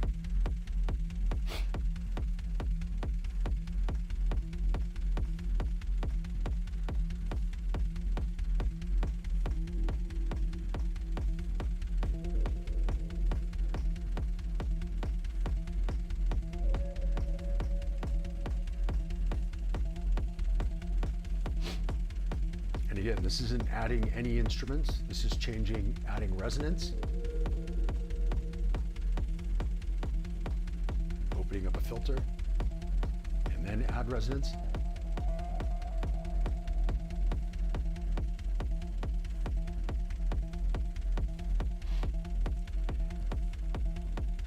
And again, having the ghost as a send, now I can send some of my lead there if I want.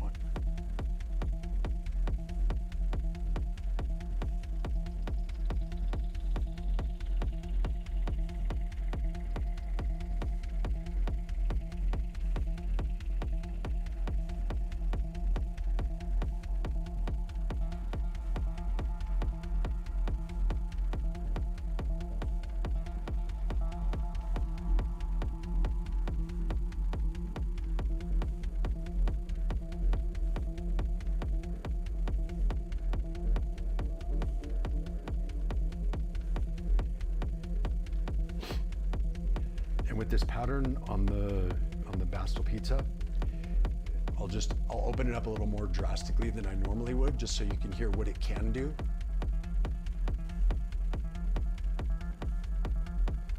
And if I start to add more index,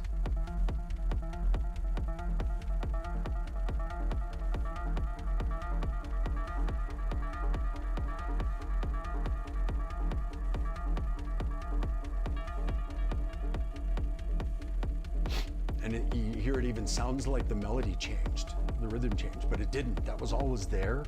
It's now picking up and creating new harmonics that's making it sound cooler.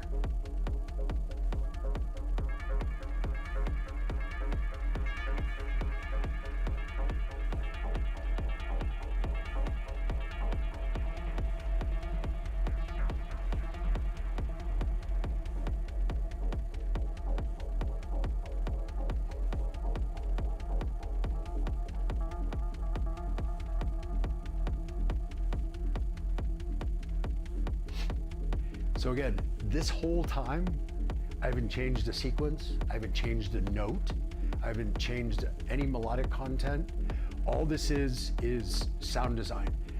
If you ever watched, I did a live stream with EasyBot a long time ago, and we were talking about how to make techno. And particularly with hypnotic techno, there's really two parts to it. One is groove, that drum percussion rhythm groove, and the other part is sound design. Now, in order to do the sound design, you're going to create some melodies or some patterns or things like that. But the real key is the sound design. Being able to get in and just add in bits of things. And being able to have the restraint to not add too much, not put it all in at the same time. Now, what I like to do, because I have a lot of variety of sounds and modules, obviously I have my favorites that I go back to all the time, but what I like to do now is if I want to change up something and go back or go to another melodic bit, I may just go to a totally different synth and just bring in something.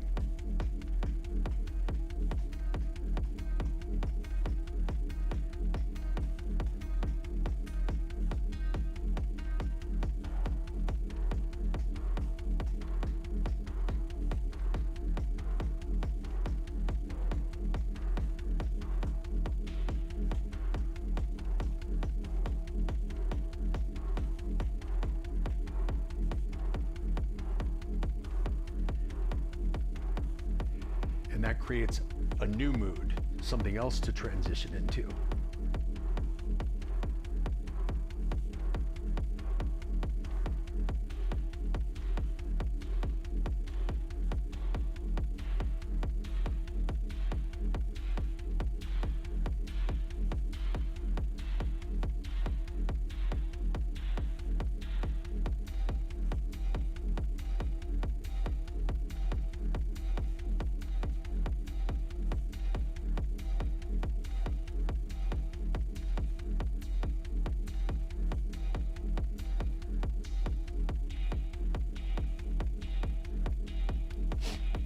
subtly changing to something else.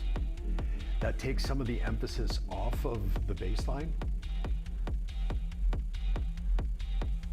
So it's still playing, I just took down the index. I went from here to here. So then that becomes a secondary element that kind of moves to the background. And then we can bring in something new. Let's see, let me do something on the choral here.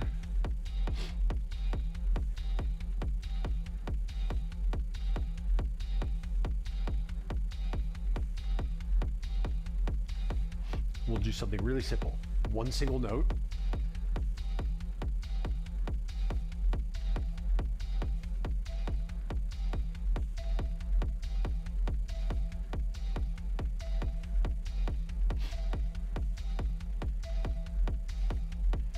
Right, so now we can go into that device, right, into the oxychoral, and we can sound design just on that one note.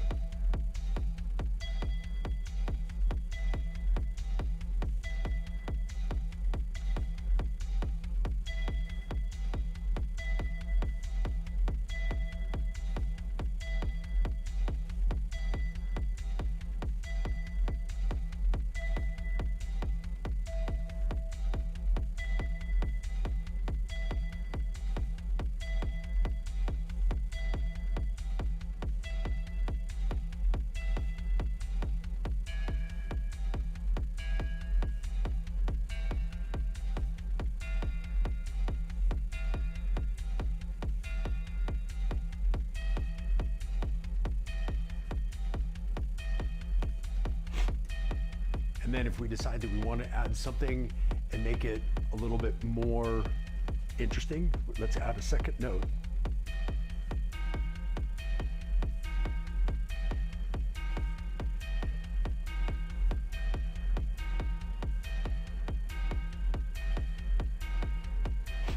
Maybe now we go back to our Bastel pizza element and we take that out. And we do something that's on the off notes from that. And we bring in just a couple notes to do like a call and response between those two.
And something else we didn't really talk much about, on my other send here, I have the Coslin, which is a frequency shifter, and then it's going through a filter.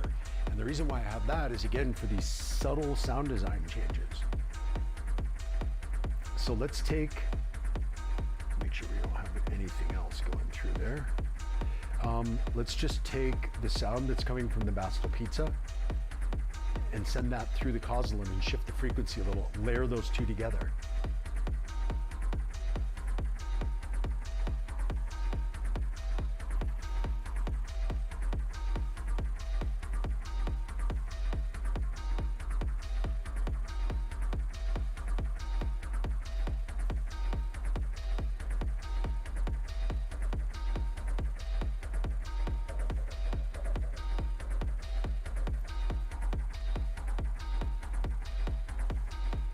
So you can add in something that's subtle, again, without changing up any of the stuff that you have going on.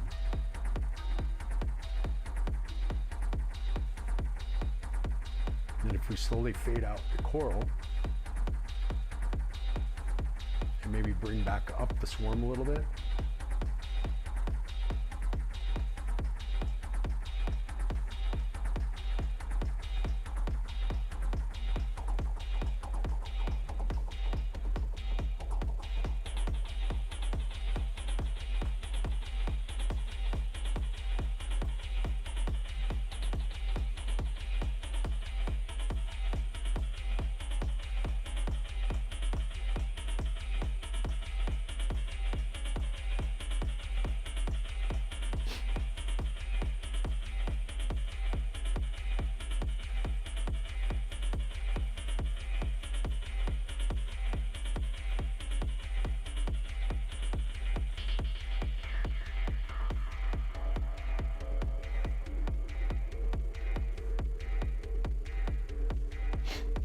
And then we can morph that into another section.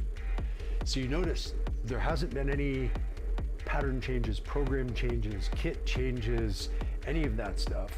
And everything's really being done here in the modular for the moment. But I have also voices that are set up in the D-tone, which I can bring in with different patterns too if I want. So I don't even know what's on these because I was just messing around with this before. I'll just try, I don't know. Let's see what this one does.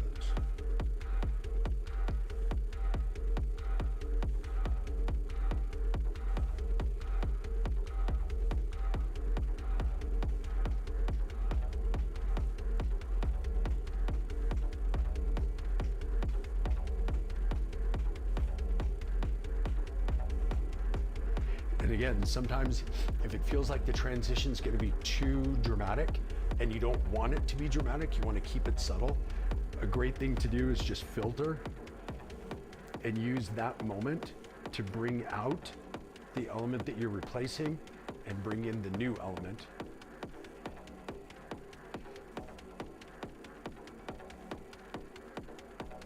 And then when you drop back into, again, from the filter, drop back into the groove, you're dropping into the new sound.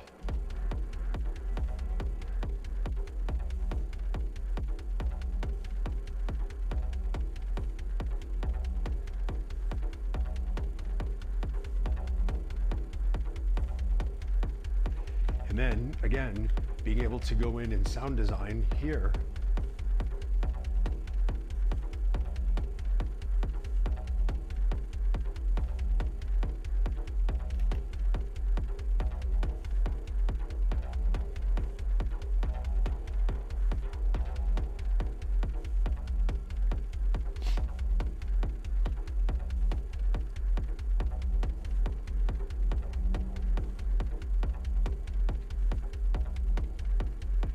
And then every once in a while, if you want to do another type of subtle buildup, I like to add delays to add tension, especially when you add them onto a really simple element. So like this kind of bassy thing that's coming from here. If I was to take out the kick and filter a little and then bring in a delay,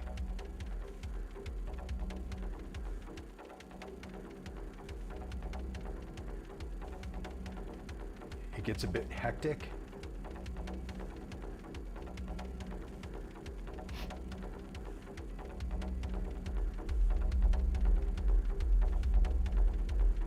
And then I would take out the delay and let it kind of trail out as you bring back in the kick again.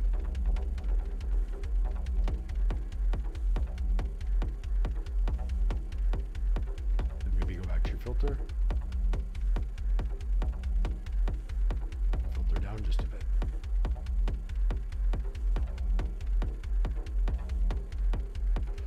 So you see what I mean? It's all about subtle shifts and changes rather than dramatic movements from one song to another song to another song. And where we are now is very different from where we started at the beginning. You know, and if we wanted to make this go in a totally different direction, we just have to know how to make those moves within our setup. So for example, I could bring in a 16th note bass line and have it do the jumps that we were talking about before.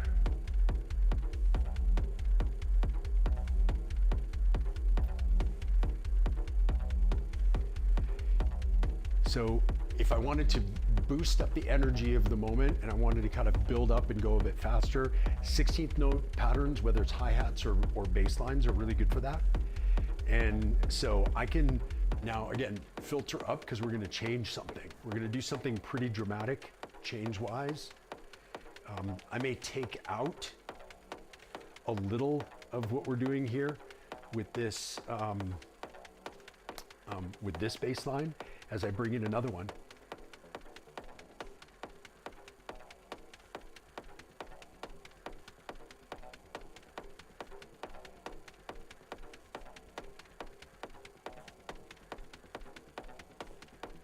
And because we're filtered, these changes are subtle and noticeable, but they're not too dramatic until you can get people into the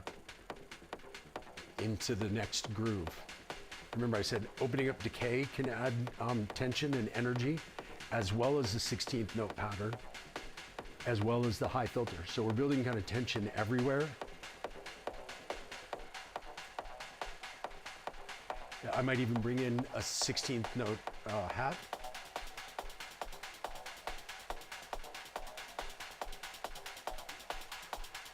So that when I drop back into this, I'm going to drop back into something totally different from what we're at right now.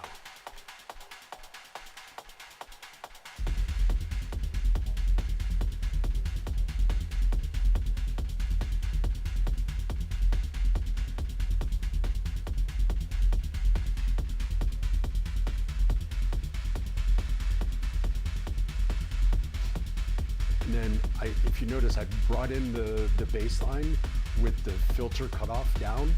So again, subtle. So you can start to hear the 16th notes. You can hear it kind of coming in and bringing up the energy, but without having it be too much.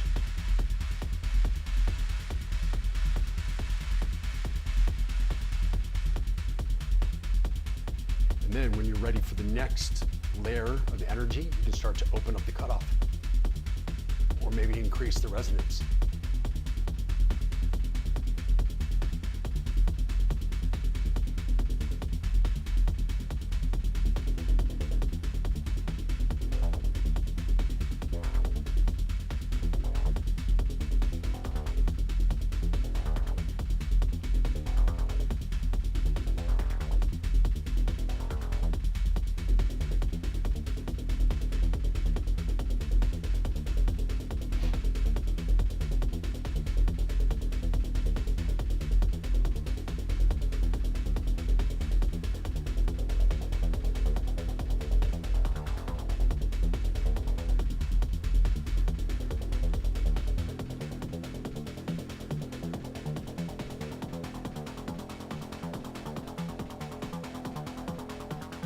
Can you hear those two single note jumps? As you open the filter, those appear as if you just added them, but they were there all along.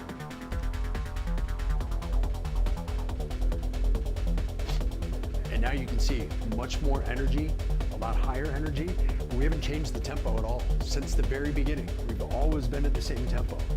I've also not changed the kick once since the beginning.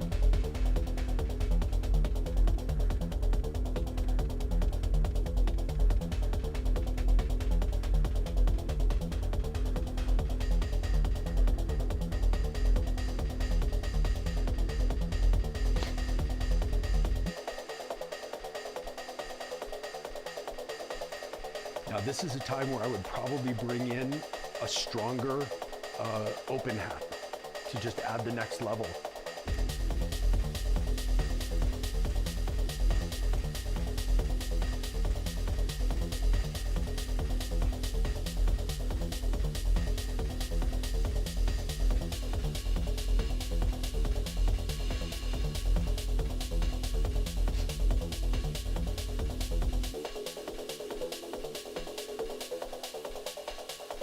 And then if you really want to drive more, you can bring in like a clap sound. I don't like claps, so I'll bring in something on the clap, on that same place.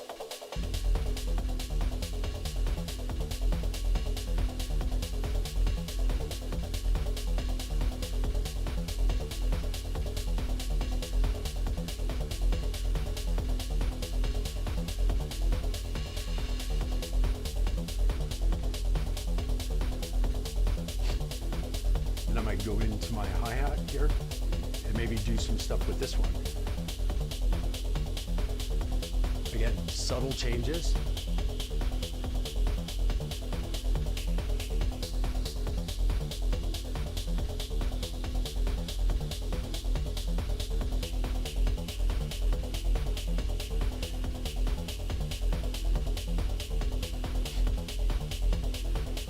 Remember I said I like to do delays to build tension. So that open hi-hat is perfect for a delay to add some energy and a break.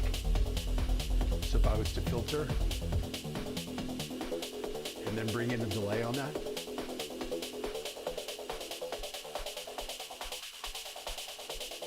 And then take it out as I drop back in.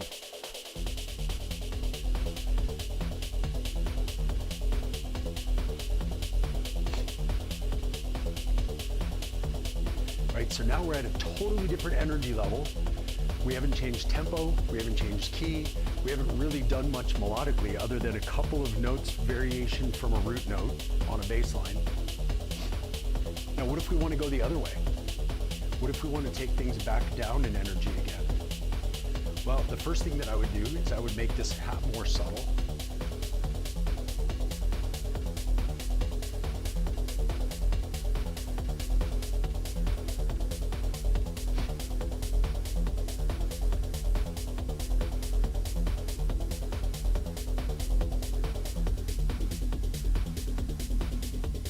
Take out the clap.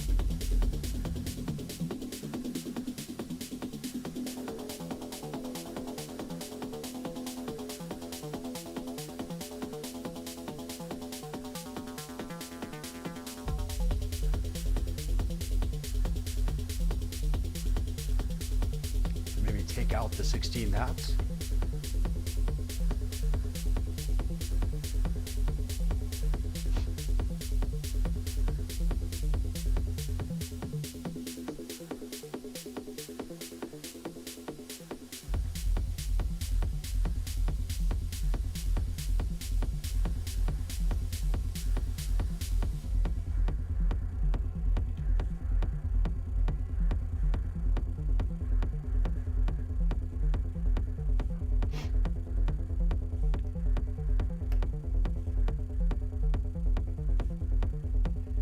You see, now we're back down to a whole other energy level while using the same elements, but just by sound designing them into a way that's more subtle.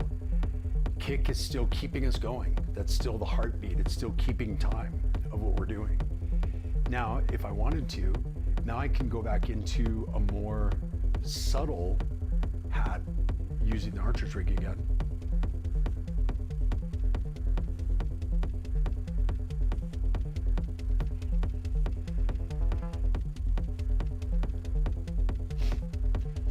And something else that I like to do with the sends that I have and the effects that I have, I like to use the ghost and whatever I'm playing to create kind of an atmospheric breakdown. So I might either filter out a kick and then take it out completely, and then bring in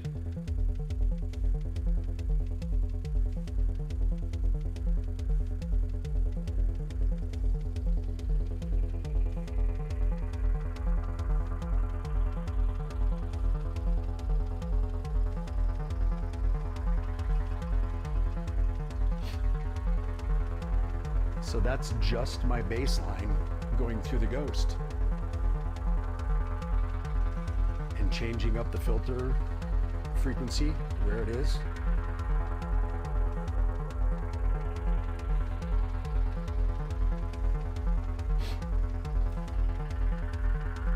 Something else that's fun too, when you're doing this, you've got a delay.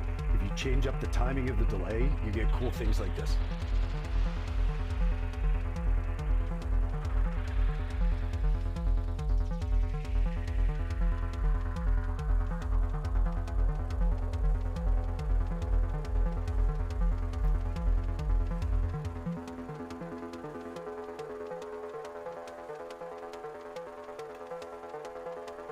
And then maybe we want to start to build things back up again when we drop this back in.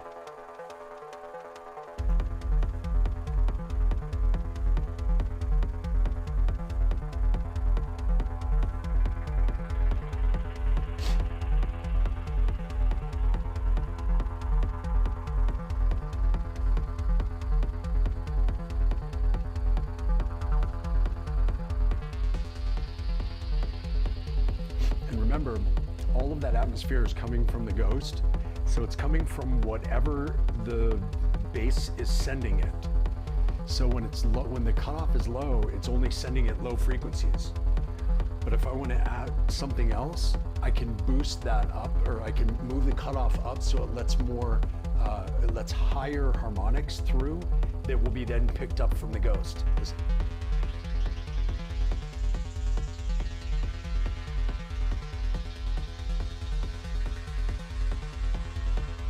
And then if I lower it down again,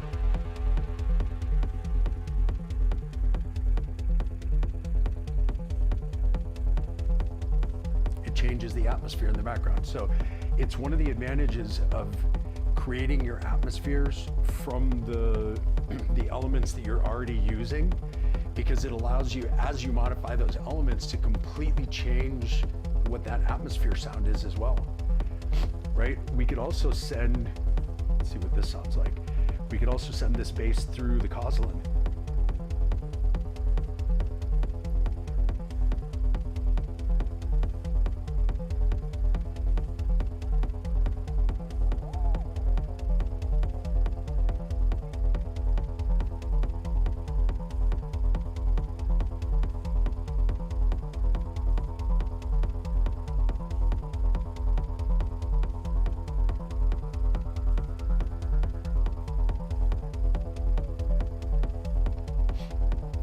Again, that's just using that exact same bass line, but using it in a different path. So you're using it in a different way, so it makes a new set of sounds. Now we can send the Cosland through the ghost if we want to.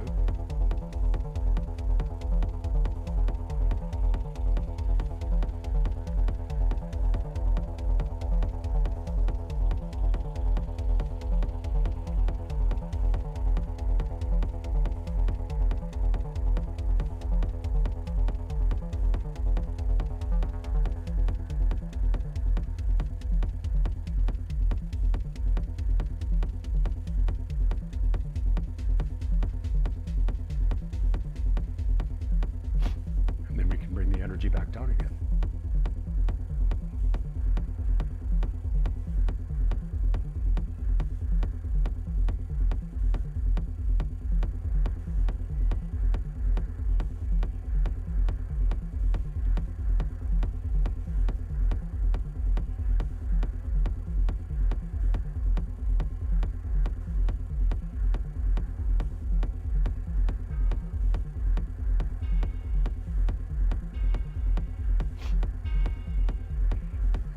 Back to our single note on the oxy.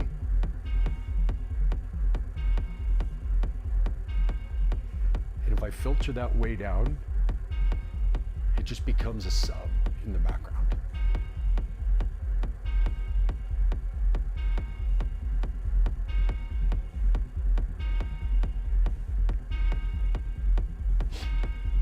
Now we can switch up and try something else over here.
And again, into a totally different type of mood. And if we just pull everything out here, we go back, we've got our same kick drum that we've had the whole time. And it's something that I've said on these these live streams before, and I mention it to my students in the courses all the time. We get stuck in this trap that every song has to have a different kick drum, and I don't know where that comes from, but it probably comes from just listening to different DJ sets where every song that they play is by a different artist, and every artist is going to have their kind of favorite kick drums that they use, so it changes it up during a DJ set. But if you think about it, when you're watching a live band, for example, you know, you're watching a rock band play, they don't change out the kick drum between songs. They use their same kick drum the whole time. So being able to have one kick drum here that has a ton of flexibility, or a sample or whatever, wherever your kick drum is, it doesn't have to be this module. Being able to have that allows you to not need to worry about that. Don't worry about switching kits, changing patterns, changing whatever. I don't know if you guys noticed, I didn't change a single pattern. I didn't change a single kit. I didn't change a single preset, nothing, during this entire time. And I could go on for hours and hours and hours like this. It's all about knowing your gear well enough to be able to morph sound design between elements, rather than having to prepare a thing and then prepare another thing and come up with some sort of weird, awkward bridge between the two of them. That whole like transition thing is really hard to do, for one. And it's really, if you're improvising, if you're doing it like what I'm doing here, it becomes really unnecessary. The idea of a transition is not part of my live performances, because I'm transitioning individual elements from one form of sound design into another form of sound design, or I'm transitioning from one voice to another voice. You know, maybe I'm doing a bass line here, but I want to change to a bass line here. I'm doing a lead there and I want to change to a lead there. It doesn't really matter. I'm just morphing between those things, rather than this set of 8 tracks. Now I need to get to this set of 8 tracks. And so practicing and learning your gear so that you're able to morph from thing to thing and know what adds energy, what reduces energy, what builds tension, what releases tension, what's good to be loopy, what's better to be an individual splashy element. Practicing and learning those things, actively listening to other people's music and figuring out why you like what they did in a certain thing is really super helpful, because then you can say, oh, I liked that that kind of splash just came in at this random place. Okay, cool. I'm going to do that when I make my thing. Or like I was mentioning before, maybe you watched Colin Benders play and it's like, oh, I like the way that he brings his kick drum in, or that he uses a single element to focus all of the attention onto that, rather than having a bunch of complicated competing elements. You know, he really focuses in the attention on individual elements at a time. So I like that. That's what interests me about the way he plays, or the way Rodhad plays, or Surgeon, or any of those guys. I like how they focus you in on one element. So I'm starting to incorporate that more into what I do. And I'm still going to come up with the elements. I'm still going to write them. I still need to learn how the gear works. I still need to make the morphing changes from one to the other. But I was inspired by the idea that they gave me by watching their stuff, and by actively listening and watching what they're doing, so that I could pick up on the things that are important to me, the things that are interesting to me, if that makes sense. So I've been neglecting the chat. So let's see what everybody says. Looks like you guys are having a convo without me. Oh, hey, Art, thank you so much. Wow, that's amazing. Thank you. I really appreciate that. Thank you so much. That's awesome. I think that's the most anybody's ever put on one of these things. So I'm a little shocked. Less is more, exactly. Started using a phaser before the delay, but a bandpass is great too. Yeah, I mean, again, it's personal preference. Like, you probably wouldn't have any fun playing on my rig. I probably wouldn't have any fun playing on yours. Like, this is built for me, the way I like, the way my brain works. Like, I want to be able to reach here and do that thing. And so that's why I made it this way, you know, and think through, like, I like having my effects on the right side, because I'm used to that from a DJ mixer. So it's like, there's certain things that are like in your head, so you want to have them a certain way. And so that's the beautiful thing with modular, and even with hardware. Like, if this was just different boxes on the table, the beautiful thing with all of this is that you make your own instrument. Like all of this together is one instrument for me.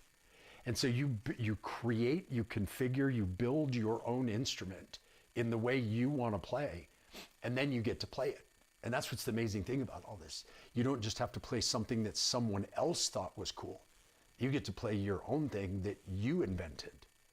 Like no one else would do this exact setup because it wouldn't work for anyone else like it works for me, right? It's a very personal, individual thing. Let's see, is there some cueing to pre-listen to what you bring in? There is not. I started out with a mixer that could cue. This actually can cue as well. But I don't like to cue because when I cue, it detaches me from what's going on in the room. So I've gotten to a point where I'm comfortable enough on my gear that I know what something's gonna sound like before I bring it in. So like, for example, take that kick out. So like, for example, if I wanted to bring in a really boomy kind of 808 style kick, I would set this like that, right? I know that that's what that's gonna sound like when it comes in, right? I don't have to pre-listen to that. So I can just do it. If I want to tighten that up and make it sound a bit more 909 sounding, well, then I can set it like that. And that's what it's going to sound like when I come in. So it's the important thing is getting to know your gear, right? If I want, for example, if I want the bass line, the Ergeson's bass line to sound like a 303, then I will set it like this. And then when I bring in that bass line,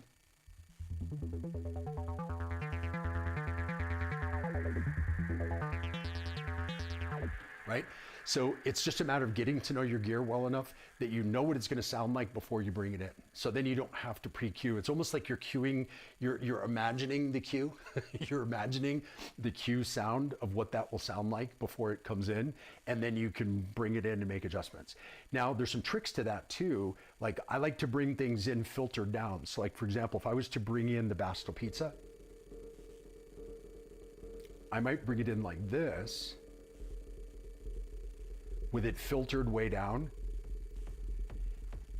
And then when I bring up the filter slowly, I can start to hear it, what it's gonna sound like.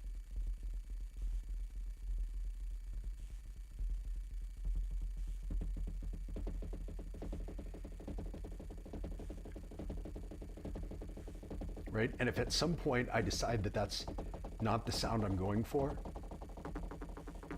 I can always filter it back down, make adjustments while the filter's down, right? Make changes, and then bring it back up again. But you can use those things to kind of cover as you let things in, and you can listen to them, even through the main sound system, through your monitoring. You can listen to those and hear what's coming in, even before the audience knows it, because you know what's coming, so you're expecting to listen to it. They haven't even really paid attention to it yet. They haven't really locked on. It's just some other sound that's there. So you can hear it before they can. So it's kind of a way to pre-cue, but like out in the open. It's like hiding things in plain sight kind of thing. So I tend to do it all like that, and I don't pre-cue because I don't like to detach from what's going on in the room. Let's see here. The only issue with queuing, I reckon, is whatever you pre-listen started for you already. Yeah, I mean, that's part of it. But the other part of it is, as soon as you put your headphones on, you're disconnected from what the audience is feeling. And you need to be able to know where you are, even if it's subconsciously, know how many times that thing's repeated. Is it long? Do you need to mix things up? Do you need to change up the sound design a little because it's been going on too long? As soon as you have your headphones on, you're disconnected from that. So you don't know what's going on there.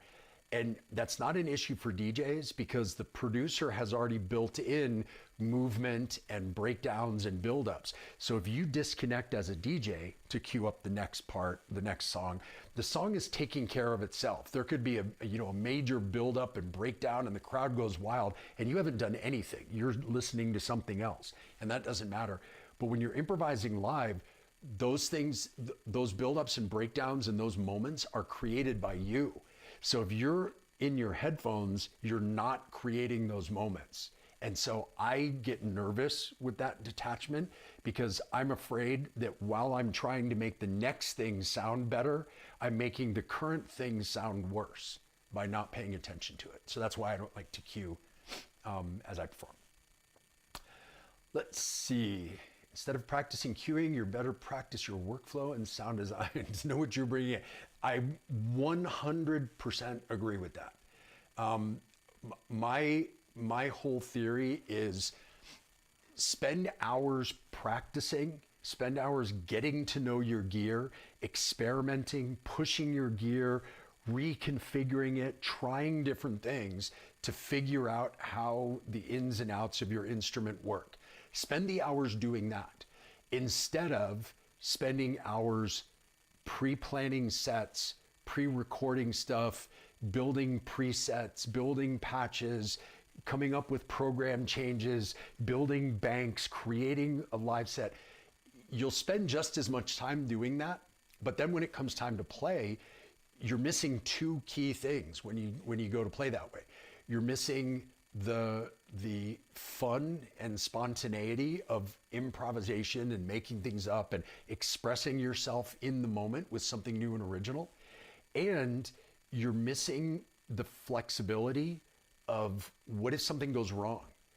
Like if right now, if all of a sudden my, like the power supply crapped out and my entire modular shut down and I couldn't get it to work again because something, I don't know, shorted out or broke or whatever, like touch wood, maybe hope that doesn't happen. I could take these two plugs out right here that are connected into the heat and going out to the house, and I could plug those right into the back of this. And with this and this, I could do a whole set. Or vice versa. What if my MIDI cable goes bad that's going to this, and all of a sudden it's out of sync, nothing sounds right, the tempo's going all over the place or whatever. Okay, I just shut it off and I do my whole live set with this. But if I have a live set prepared that counts on elements from here and elements from here, one thing goes wrong and I'm totally screwed. Totally screwed. So I like to have the flexibility so that no matter what happens, my joke is that my sets are pre-disastered, right? Everything, nothing is set. So it's as if things were set and it all went wrong. But I go in knowing that. I go in knowing that I need to know my gear, that I need to improvise, I need to write things on the fly. And so for me, that gives me peace of mind. Maybe it doesn't for you, but for me personally, that gives me peace of mind. Let's see. Hey, Peter, what's going on? Good to see you here. Is the entire system being routed through the Oxy filter in the bottom right? Yes.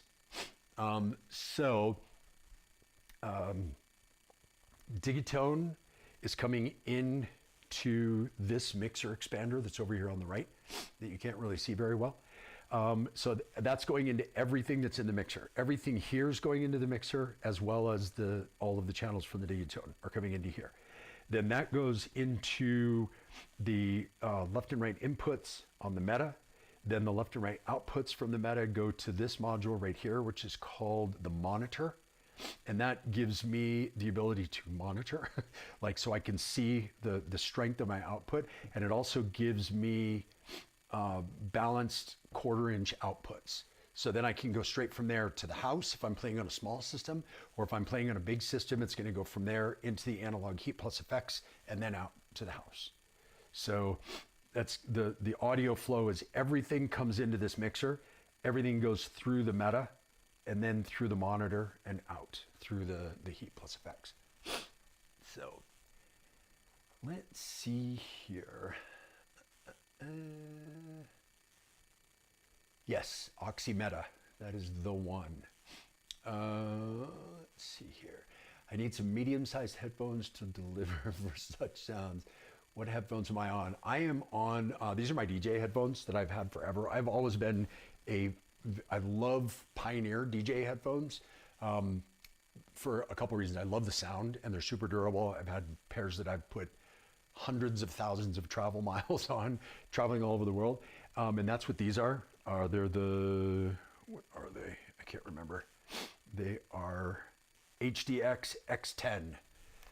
And I've had these for 5 years, I think. And I had the HDJ 2000s before that, and I had those for almost 10 years. So yeah, I love them for this kind of stuff because it sounds more like a club system. These are not good for producing because they give a lot of bass boost, which is really good when you're trying to hear what something's going to sound like in a club system, because the club system will have subs and it'll give you bass boost. And so that's why I like playing with these.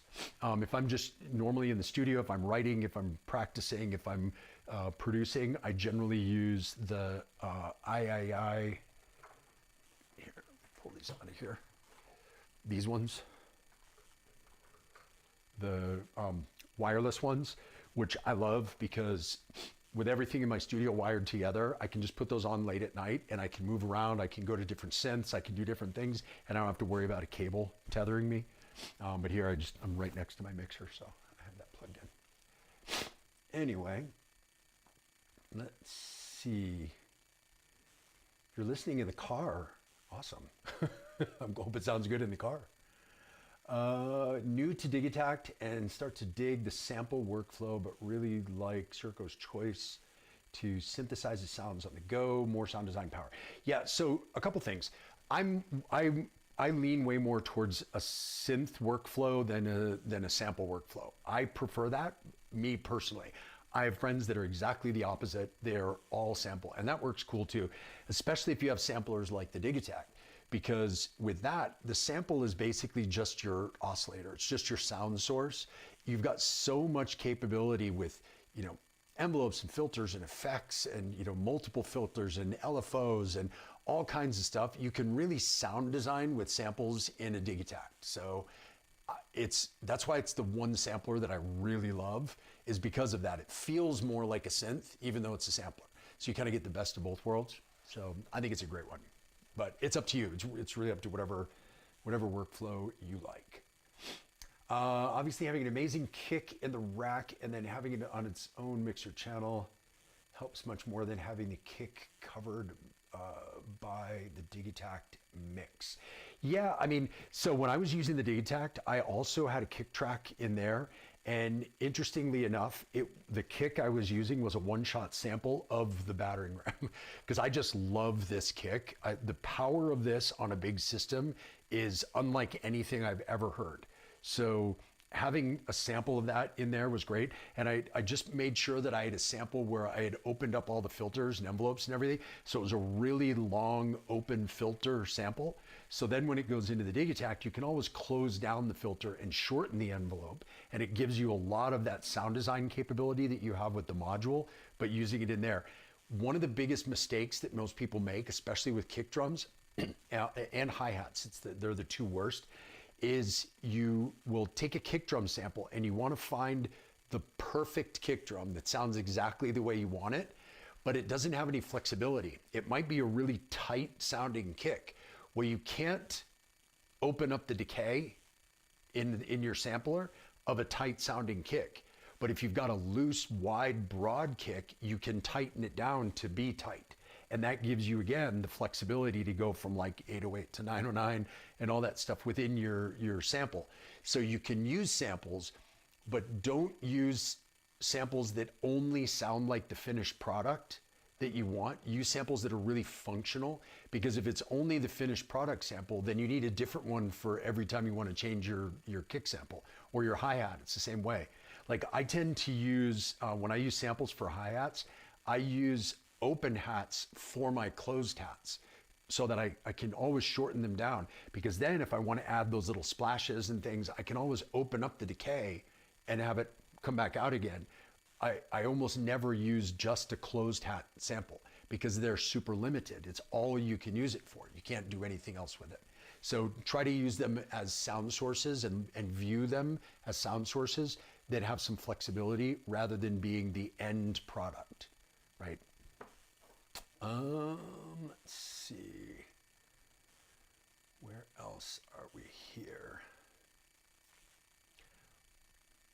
Tyler, late to the stream. Hey, Tyler. So everybody was asking me how to reach Tyler for these awesome cases and stands that I'm using here, well, Tyler's in the chat. Ask him now. He'll tell you how to get in touch with him. So yeah, reach out to Tyler because they're pretty freaking cool. This weekend is going to be my first time. So like this coming Friday will be my first trip traveling with them. So I'll let you all know how they go. But I'm loving them so far. Let's see here, Danny. I think you're on a level with Store Live. I wish, man.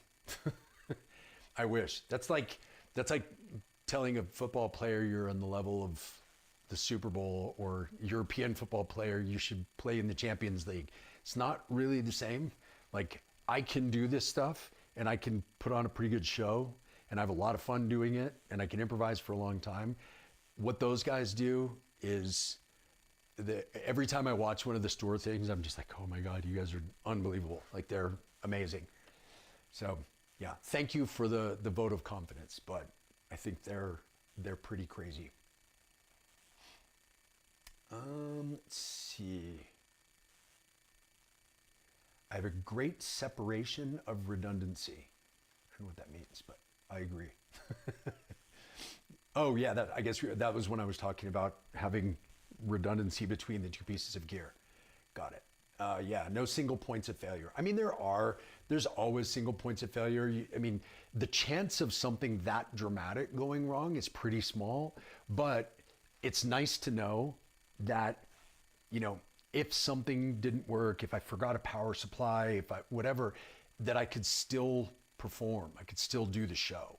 It wouldn't obviously be the way that I wanted to do the show or kind of the level that I would have done otherwise, but I can still do a show. So that's handy to be able to do, but also trying to get gear that you feel really confident with. And that's something that you trust how it works, you like how it works. Yeah, that's been super important for me. Let's see. Taking the heat plus effects along in your backpack. Yes. So again, this modular folds down. This goes into a rolling carry-on, and then the Oxy one goes in there as well. They both fit with the power supply. And then these two boxes, the Heat Plus Effects and the Digatone, with these super cool mod lids, go in my backpack. And that still allows me tons of space in my backpack to put a whole bunch of other stuff. So that way I've got it all carry on. Let's see, do I think planar magnetic headphones are good? I don't know, I've never used them. Anyone else used them? I don't know. Good. Hey, Danny, thank you very much. Danny's obviously from Switzerland because that's 5 Swiss francs. Thank you very much. I appreciate that. Thank you, thank you. Hopefully I'll get to Switzerland soon to spend some Swiss francs. Can't wait. I used to live in Switzerland, by the way. I lived there for a year and a half. So. Michael, just bought one off Etsy. Awesome. If you guys want these cases, like I said, Tyler's in the chat right now. If you want one of these nifty mod lid / stands. So the lids fit on like that. And then once you take them off, you just pop out these cool little legs, decide what level you want it to be, put it there, and then you've got a cool stand. And then it fits back into there. They're magnetic, so they hold everything together. So pretty sweet idea. That's because I used to always have a deck saver and a stand for each device. So it was, again, just extra things I had to carry. And for me, it's so important to have as little as possible because I do take everything carry on. So anytime I can have things serve dual purposes, it's great. It's like having USB power in the modular case. That means, okay, cool. I don't have to bring a power brick. I don't have to bring whatever. I don't have to think about an extra outlet in my power strip. Now I only need 3 outlets instead of 4 or 5 to plug in the USB powered stuff. So having stuff that serves multiple purposes is amazing. So having these lids that are also stands is a very super, super cool idea. So support Tyler and his cool endeavor. I think he's just getting going with this. So let's get him up and running, powerful. And thanks for sending these, by the way. It's awesome. Let's see what else. They are brilliant stands. Yes, they are. It's like they're super cool. And I don't know if you noticed, because he's 3D printing these, he customized it. So I've got my logo like etched into the top of the lid, which I think is pretty sweet as well. So yeah, give Tyler some love. Show him some support for his cool company. I'd love to see him go crazy. I want to see him sell a bunch of these so then he can afford to invest in making one for the Oxy One, because that would be another super cool one to have. But anyway, what else? Any other questions? Chuck those in the chat. I am happy to answer whatever questions you guys have about any of this stuff. You know, like obviously we just did a whole long walkthrough while I was playing stuff. But if there's something that you're curious about how it works or how I'm doing something, definitely feel free to ask, because you know, that's what's great about these streams, instead of just like a random YouTube video where I'm like, here's how XYZ works. This way they can be interactive. And I guarantee you, if you have a question on something, there's somebody else that has a question on that same thing. So when you ask, it helps other people as well. Let's see. What's up? Jamie from Utah here checking in. Hey, what's going on, man? Might need some stands for the Percons and Syntrex. Cool, man. What do you think, Tyler? Percons and Syntrex stands? Oxy stand incoming. Sweet. Awesome, awesome. Yeah, because it's like, I don't know if you can see, let me see if I change view here. If you take a look, Tyler, all of the plugs are on the back for all the cables in the Oxy, except for the USB-C that's in the side. So right now, I have to have extra space so they don't like jam into the modular. But if this was on an angle like this, they wouldn't be constantly being pressed against that. I'm always worried that they're going to break because they're pushed against the case and I'm constantly bumping them there. So that would be really cool to be able to have that like up and tilted a little so they didn't slam into each other. So we're all here to help Tyler's company make the things we want to buy, right? So that way we get what we want and he has a company where he can make some money. So that's awesome. Let's see here. Yeah, any other questions? Feel free to pop those in.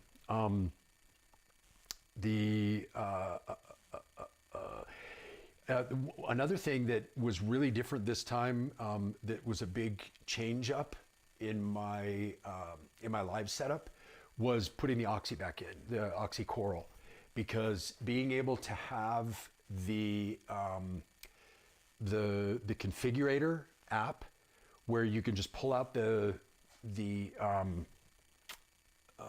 micro SD card from the front of this, go into the configurator, you can set up MIDI groups for polyphony, you can set different voices per channel, you can set up what the knobs do. Like this can be a chorus, or you can change it up where it can be a high pass filter instead. So you can really configure it in a way that makes sense for you. Save the configuration as a preset. I think you have 10 presets if I'm not wrong. So save the configuration as a preset and then just plug it in here and it works, which is amazing to be able to do that, because the Oxy Coral has always been a super capable, amazing voice. You know, it's 8-note polyphonic, but it's also 8-voice multi-timbral. So it's like having 8 synths in one voice. They can all play at the same time. So having that is really cool. It's got sample playback, it's got wavetable, it's got, you know, analog emulators, it's got like detuned oscillator mode, it has FM synthesis, all that stuff in one. But because it did so many things and it has a limited number of knobs on it, it was really kind of difficult or clumsy to be able to modify and change up. But now they have this free configurator on their website, and you just go in, change up all the things you want, load it in. I built like 3 presets last night. It took me 10 minutes. And then I loaded them all in there. And now I can switch between those really easily. I can have different oscillator configurations, different button knob configurations. It totally changed the game on this, so much so that this had not been in my travel case for a while for that very reason.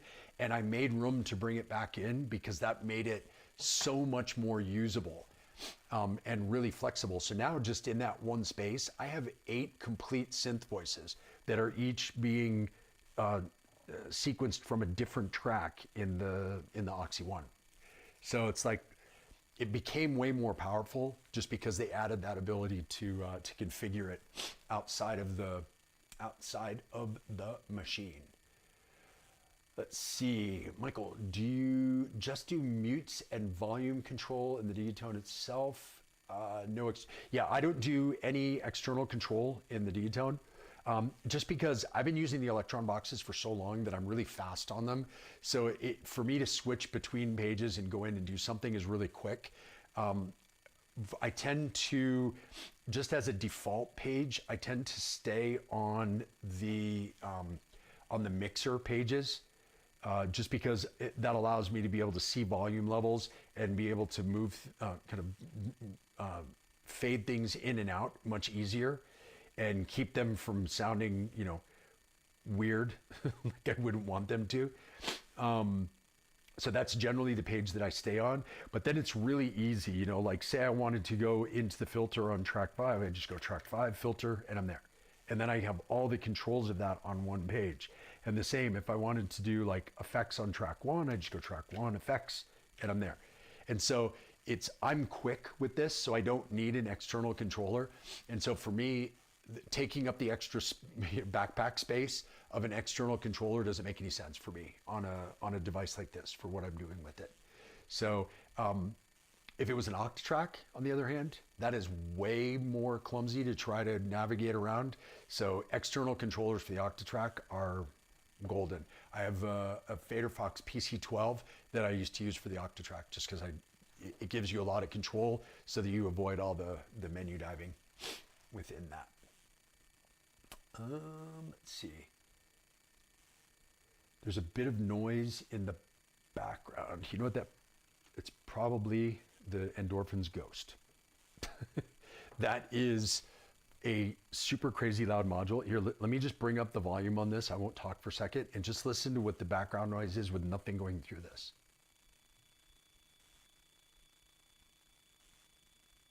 I don't know if you guys can hear that, but like I'm looking at the volume level meters on the heat plus effects, and that's probably 1/3 of full volume just from the background noise from the Ghost.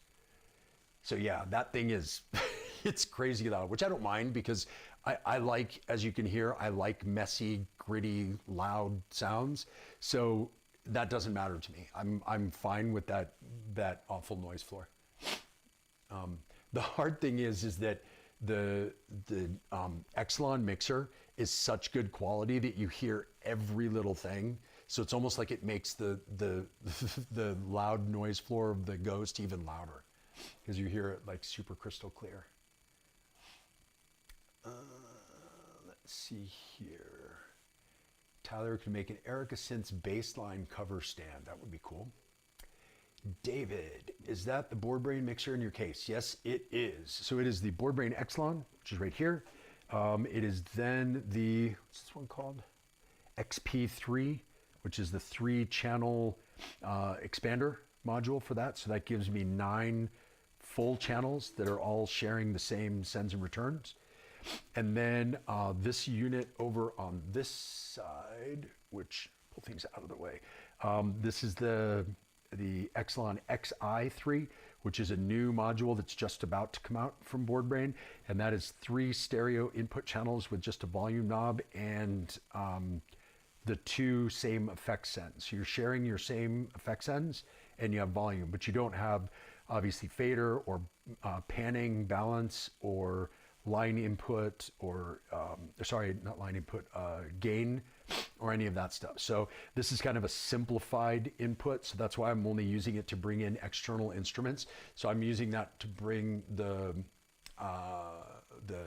Digitone 2 into this setup. When I use the 1010 black box, I go here. I played a show a couple weeks ago with somebody else, and we took the master out from their rig into here, so then I could run it through performance effects, so I could have control over kind of overall performance effects from both cases. So yeah, that's what this one's very cool for that. Let's see. Thank you for sharing so much performance techno wizard. No problem. Anytime. You know me, Michael. You can't stop me from talking about this stuff. I'll just keep yapping and yapping and yapping. Let's see, what else? It's the ghost in the machine. Yes, it definitely is. Grand Terminal is also very noisy. Yeah, anytime you have a lot of different circuitry really close to each other in one thing, like in this one little module that's this size, there is delay, reverb, multi-mode filter, distortion, overdrive, and what else? A couple other things. Anyway, all that in one module. So all those circuits are so close to each other. So there's obviously going to be some sort of interference. There's going to be some sort of, especially when you've got really aggressive ones like distortion and overdrive and stuff in the same thing. So it's normal that it's like that. And for me, that's one module that I just couldn't live without, because you heard how much, when I was playing a little while ago, you heard how much that kind of makes the sound, creates the whole soundscape of what's going on and really fills things out and makes the track sound a lot more full and finished. So I couldn't get by without it. I think it's awesome. Let's see what else. Not a big deal. Nope. The noise is bonus atmosphere sound. Yeah, I mean, like I've said before, if it was totally clean, I would need another module to make it sound dirty. So I'm good with it. I don't mind at all. It's fine. Back to my old days of being a guitar player, where like sometimes those super hummy, overdriven amps are the ones that sound the best. Why the ghost? It's endorphins. Shouldn't be off from the noise in the digital gear. Yeah, I mean, it's just because everything's so close together. That's the thing. There's so much circuitry in one thing that it's kind of normal that there's going to be some weird interference with them. So, yeah. Yeah, I don't want to play silence. Hey, love your YouTube. Need more live performance ones. Hope you're well. Regards. Hey, what's up, Sony? I haven't seen you in forever, brother. What's going on? I didn't even know you were on here. But yeah, I will do a lot more live performance ones. I was actually thinking about, after this stream, grabbing something to eat and then just doing a live one again, because I haven't done one of those in a little while. But we'll see. Otherwise, chuck some more questions out there. Happy to answer whatever. We've been going for a couple hours here, but want to make sure we get in all the questions and all the answers that you guys have. So that way we don't go away saying, oh, I wish I would have asked that one thing. That would have been so much better. What else do we got here? I think that's about it. Yeah. So yeah, kind of going back to one more time, the big kind of overarching thing here is try to keep things as simple as possible by using key elements that sound really, really good, so that you don't have to feel like you need to add more things on top and do more complicated things, because then it just ends up sounding messy. So try to do things with the least amount of things possible, the least amount of elements possible, but with really good sounding elements, right? So, having a kick drum that you can bring in,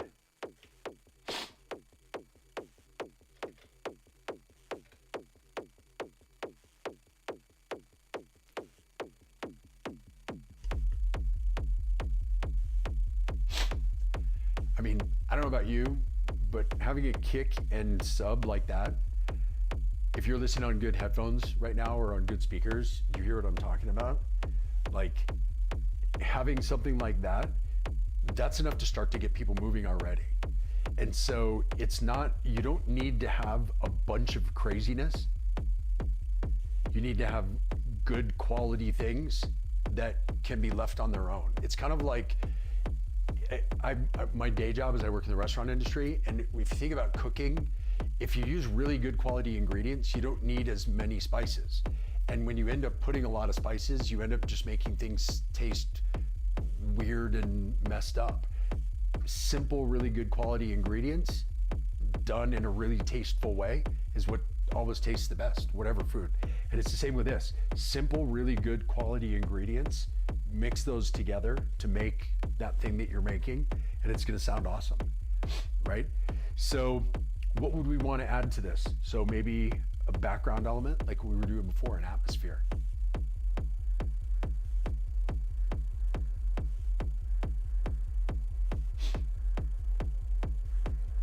And again, we can set the mood with that background atmosphere because we have control over tone, right? So right now, it's the tone is much lower end, it's much darker.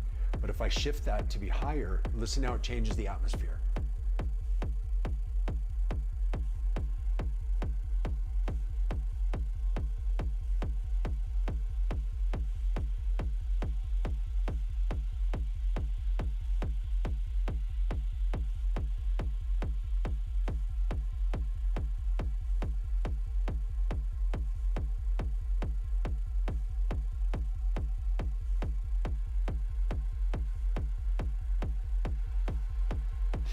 So now it's come up more. It's not quite as dark, and it's shifted the frequency spectrum of those elements up a little bit more.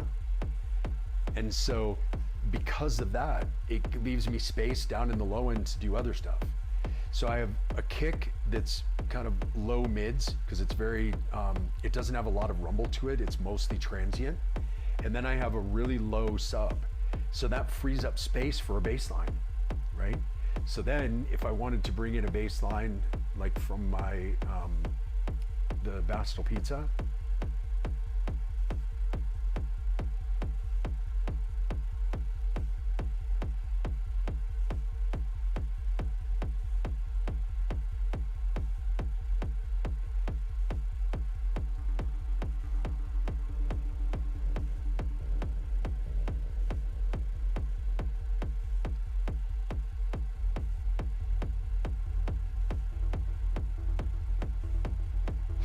and the idea is to fit it in between.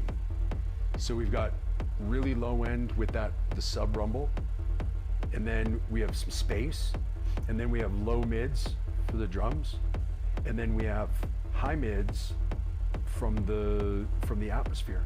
So that allows that space in the kind of normal bass range that's not sub and that's not low mid. It frees up space for the pizza if you sculpt the shape so that it will fit in there. So if you notice, because we picked out those select sections of the frequency spectrum, you don't have to worry about things like side chaining things out of the way. I'm not using any side chaining at all right now. So you don't have to worry about side chaining anything out of the way or having EQ on every voice like you would if you were producing in a DAW. You've just made space with the sound design choices. So now we've got sub, we've got bass, we've got low mids, and we've got high mids. So we've got some space in kind of the middle of the mid range, and we've got some space on the high end and then like the really high end, right? So then we can bring in other elements that will fit right into those areas. So like what we would normally put on the high end would be a hi-hat, right? That's kind of where that rules the frequency spectrum.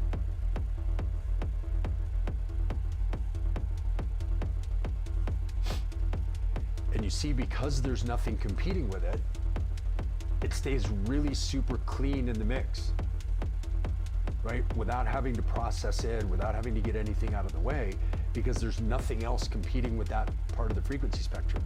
Even our background atmosphere thing is in the high mids, so it's not going really high where it would compete with a hi-hat or with another cymbal. So everything kind of has its own space now, right? Now we also have space in the mids, in the regular mid-range. So let's say we want to do something here.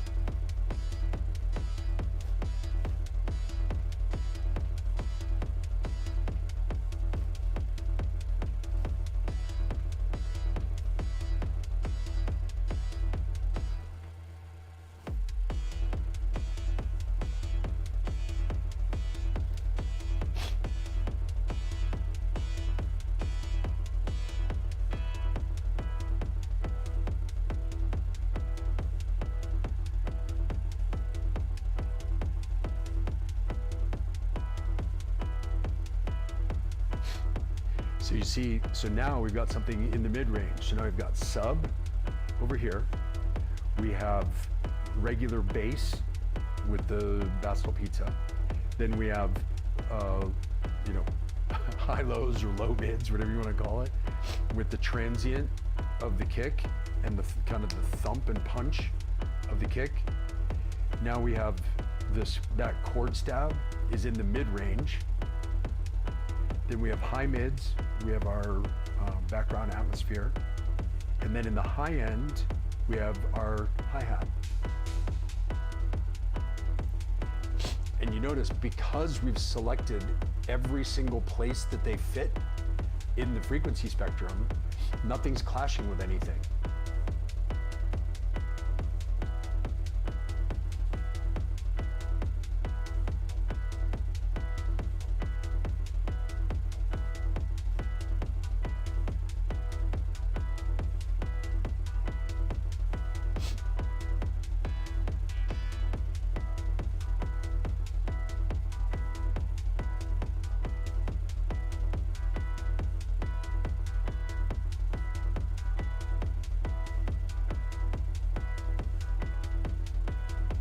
Right?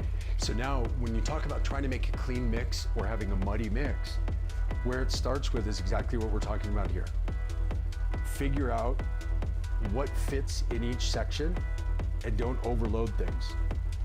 So right now, we've got kind of a foundation. So now if we start to change the sound design like what we were doing before, right?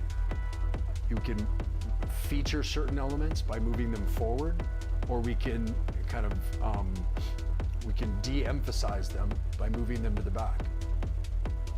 So if I filter down my mid-range stab, it's still there, but now it's more in the background. Now if I wanted to feature something like the bass line,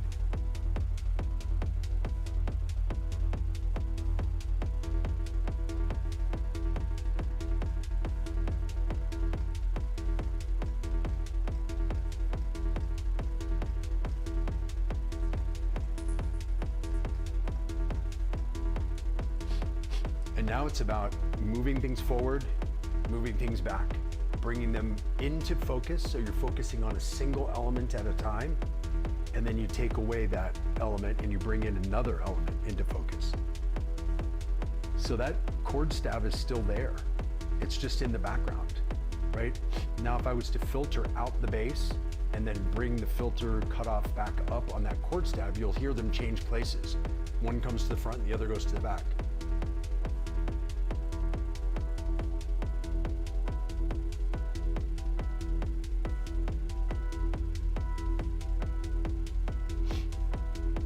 Right? Now they're both still there. Both elements are still in. It's just one has been emphasized while the other one is de-emphasized. And that's part of the key to trying to keep things simple while at the same time make it stay interesting over time, right? You don't need to change up everything all the time. Bring things forward and backward, in and out, right? So let's change up our hi-hats. Right? And I'll bring in another one as I de-emphasize this one.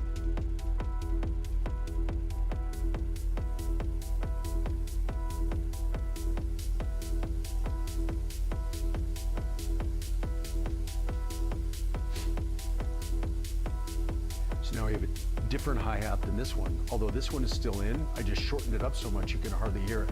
But if I open up the decay, it's still there. But now we're focusing on the hi-hat from over here.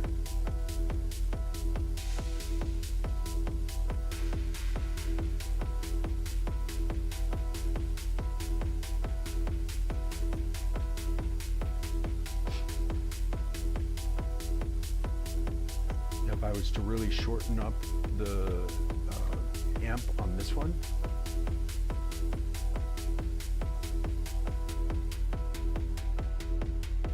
it kind of de-emphasizes this one, and then I can extend the decay on this one. So we've let this hi-hat take the attention. This one's still here, right? If I open this up, see, it's still there. Right? It's just been de-emphasized while this one's come in, and then we can switch places with them again.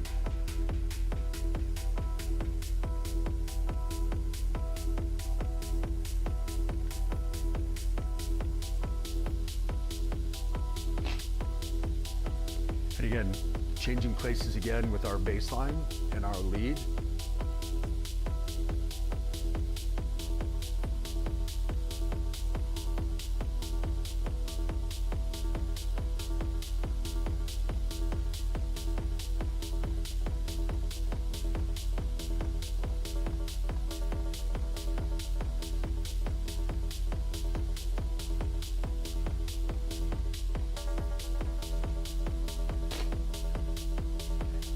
Keep in mind, that stab is still there.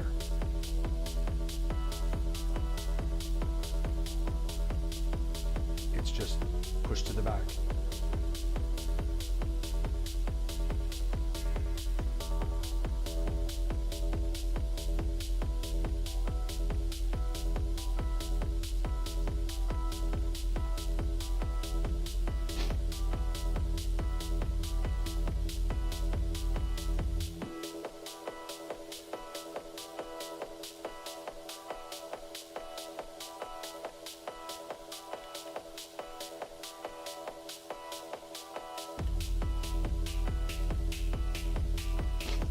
Now I have another hi-hat that we've used to emphasize, to change it up. We haven't changed up the pattern.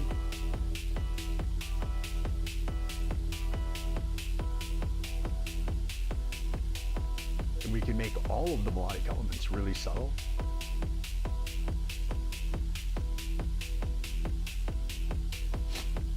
And if you think about it, by taking the emphasis off the melodic elements, now what are we emphasizing? Well, right now what you hear is kick and hat, right? So if you want to get people like really feeling a groove,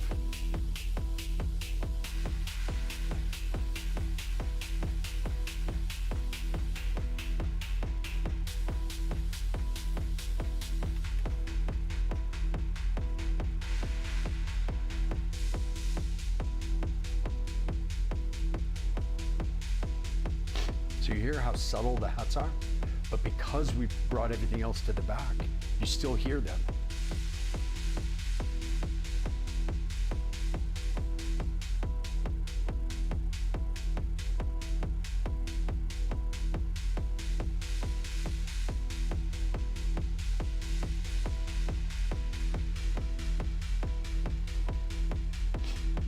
And we still have our bass line and our chord stab, but they're moved to the back now.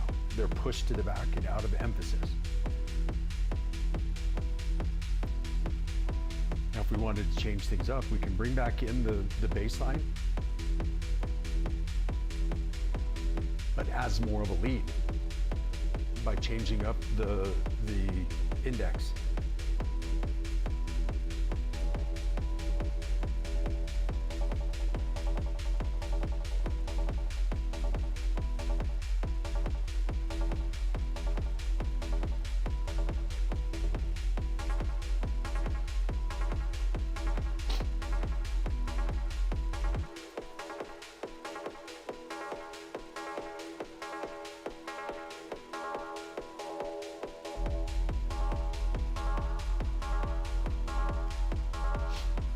again, haven't changed up the sequence, still that same sequence, those same two notes.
So you can see subtle changes, moving things forward and backward, shifting between elements, and keeping everything in its kind of sound spectrum area, right? That's, for me, one of the biggest keys to making sure that your mix stays clean when you're performing live, is to start off with things in the right place, sound spectrum, sonically, put them in the right place first so they don't step on each other. Then play with moving things forward and backward using effects or decay or sound design or filters or anything like that, so you can emphasize and de-emphasize things. And that's how you keep a lot of really interesting movement without having to redo everything all the time. Like reinvent the wheel every single time you want to change to a different mood or a different section of your track or whatever. So let's see our chat here and see what is up. Time to go eat. Yeah, it almost is. Well, it's only 4:30 here, so, or 4:20. Do you ever use chord progressions in your techno performances, or is that just not characteristic of techno? So what do you mean chord progressions? Because I don't generally use chords at all. Like, this is rare for me to have like a chord stab, because it's just not the type of music I'm doing unless it's kind of a stabby chord sound. I don't use like chords in the background, like big pads and stuff. So yeah, chord progressions, it's hard. I think for me, when I think about chord progressions, I think about much more traditional melodic music, where it's like, I'm gonna play a chord while I sing a bar, that I'm gonna change to a different section with a different chord, and then I'll resolve back to the other chord. So I don't do that, no, because there's not a lot of vocal melodies or even kind of complicated melodies. What I tend to do is stick to things that are simple elements that are more sound design based and less, it's not about the notes changing as much as it is about the sound design changing itself. So as I mentioned a little while ago, for me, the two main elements for the type of music that I make are that foundational groove that you do with your drums and your low end, and then sound designing other stuff. So that may be chord progressions, but for example, I'm not playing chords. What I may do is I may have, you know, an E, like a root note, playing on one instrument, while I have an A, while I have a G playing on two other instruments. So it makes a chord, but I'm not actually playing a chord. And then when I want to basically change chords, if you will, like what you would do with a chord progression if you were playing them all on one instrument, I will change one of those notes, so it will change that the overall chord that I'm playing to something else. But I don't like to use big chord pads and polyphonic instruments and stuff, because they muddy up a mix. Because in just one instrument, in one sound, you may have so much kind of sonic material by playing a chord that you've got frequency spectrum from the low all the way to the high just from one instrument. And because I can't go in and carve out places for every single instrument that I want to put in there, I tend to avoid that in general, because I don't want to mess things up. I don't want to muddy things up by playing big chords.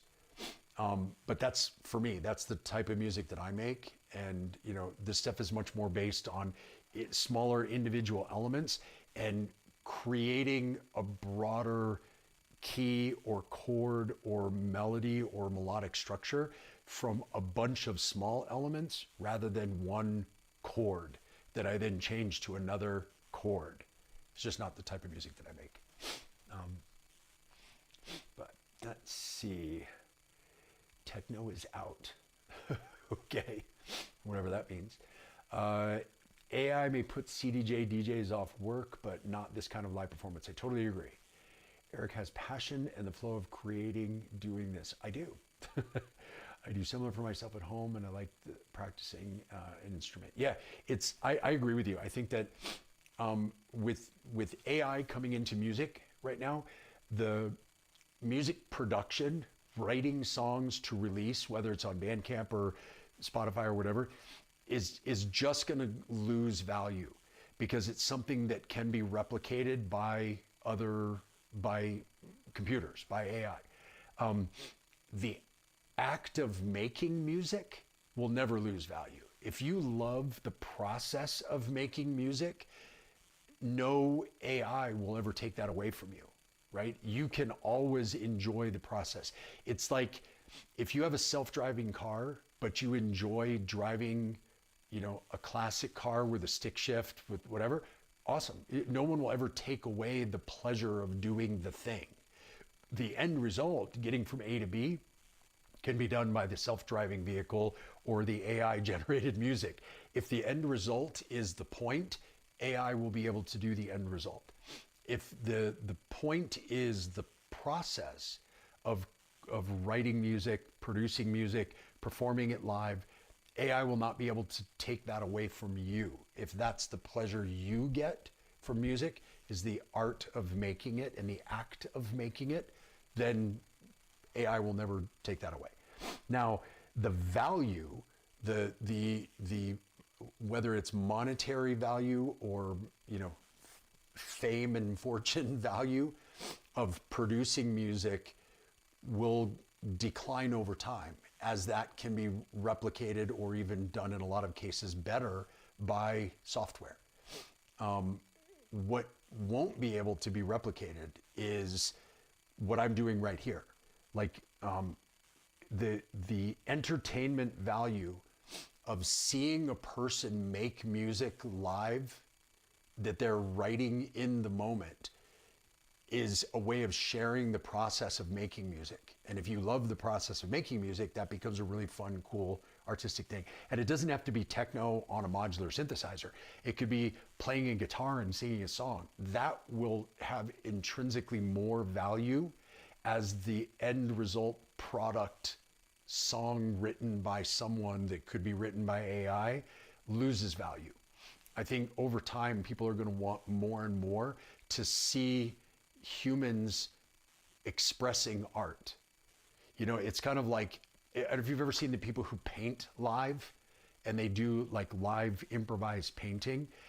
I think that will have more value than just the end result product, the painting, because AI can make the painting, but AI can't show you it making the painting. So if that process has value to you, that's what people are gonna, I think, enjoy. So whether it's music, art, whatever. So yes, I totally agree with you that this will have more and more value over time as the other stuff becomes easier and easier to do with computers. Let's see here. Every time somebody sees my home studio for the first time, they ask me, what do you produce? Are you a DJ? Where do you release? Yeah, everybody seems to think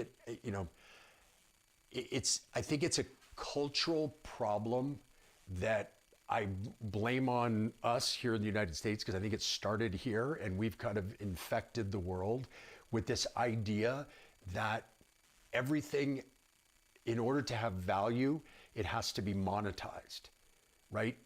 And I think it's a horrible mindset that we have infected a huge part of the world with, that everything has to be a side hustle. Everything has to, they're like, well, oh, you could sell that. Oh, you should produce that. Oh, you should release that. You should, like, it all is about monetization and like the commercialization of everything. You know, it's this whole mentality that everything has to be a side hustle.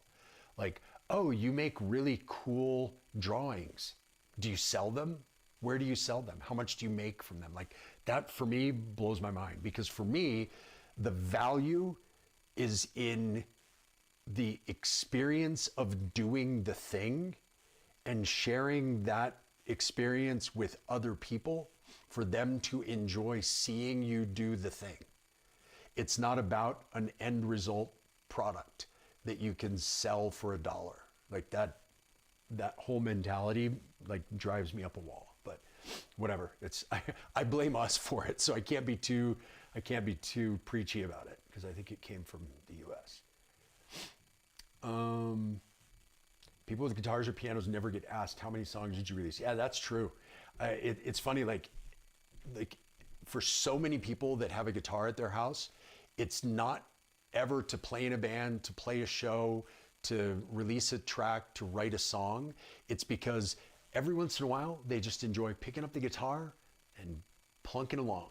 Let's just make some music. I enjoy the act of making music. And then when I'm done, I'm just gonna set my guitar back in the corner until the next time I feel like doing that.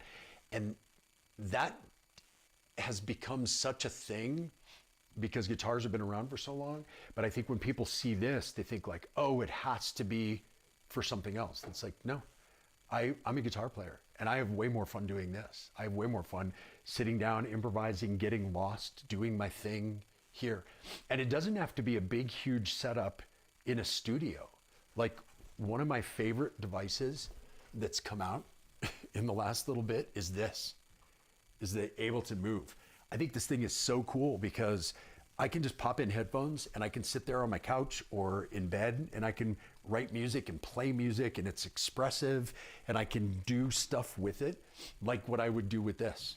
And I feel the same with like the Electron boxes and Groove boxes in general, that you can do that stuff. It's really fun to just sit down and express yourself creatively through music, through a machine. Like, I think it's a blast. So anyway, let's see what else. Do you play sometimes with time signatures or stay 4 on the floor with the kick? So generally, when I play, I stick to 4/4, and the reason being that I mention this in my course all the time. It's one of the first things we talk about in the course is think about the context where your music will be heard as you're either producing or getting ready to perform for other people. The context for me is that people are going to dance to this. And there's a certain level of kind of expectation that in order to kind of keep them in a groove, it needs to be in a pattern that they recognize. Where I could do 3/4 time signatures if I was playing a waltz, and that was the type of dancing people were going to do with it. Then you would want it to be 1, 2, 3, 1, 2, 3, 1, 2, 3. But that's not how people are dancing to music in a club or in an after hours party. They want something primal, basic, simple, that they can lock into and they can express themselves. They don't have to worry about complex patterns, rhythm, counting. How do I move to this thing? Then they can't move to it and they're just like, screw it. I don't like this. I can't enjoy this. So the context in which the music is going to be listened to that I play is generally going to be when people are dancing to it. And because of that, I stick to 4/4, just because it's more interesting. Now, I mix that up sometimes with polymetric things, but it's still polymeter within a 4/4 time signature. So it's not polymeters in the sense of being polyrhythmic, where I will have different time signatures playing at the same time. It'll still be within a 4/4 time signature and with divisions of 16th notes and things like that to help them fit together. But yeah, that's subtly every once in a while for interest rather than the foundation. Like I'm not going to switch up to 6/8 time in the middle of something, throw off the dance floor, have everybody kind of freeze and go, I can't dance to this. then they don't like what you're doing, right? So you again, it's all about context. If I was writing music that people were going to listen to, on a sound system at home, just sitting there listening, Aphex Twin style, cool, be complex, be, enjoy that other level of expression of time signature, just like you're enjoying expressing notes and rhythms and whatever.